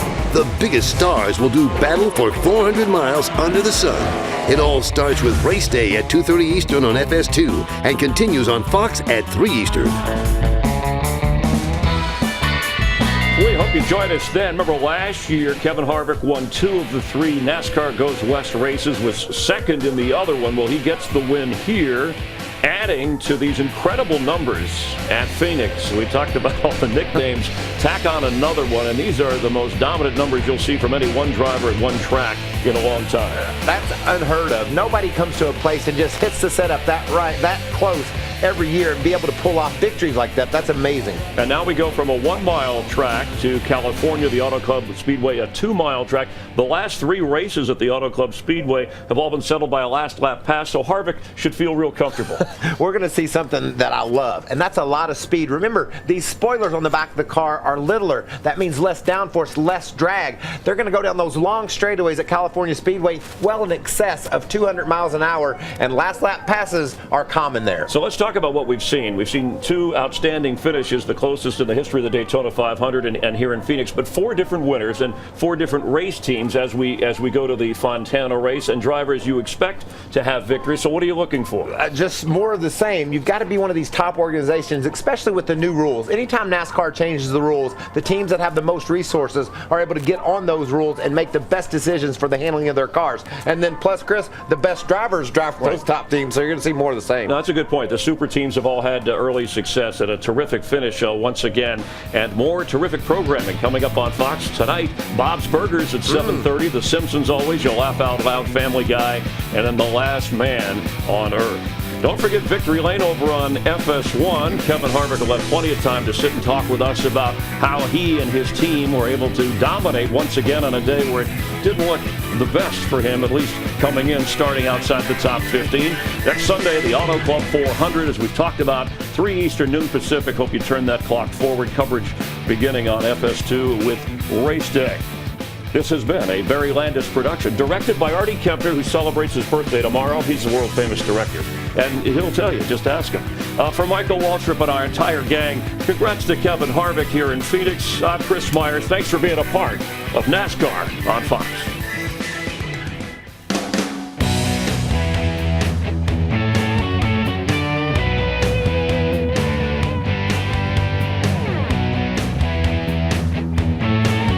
Wow, look at him slam. It's going to be. Whoa. What a finish. This copyrighted telecast may not be reproduced, retransmitted, or used in any form without the authorized written consent of NASCAR Broadcasting. NASCAR would like to thank all of our fans for your support, and we hope you enjoy today's broadcast.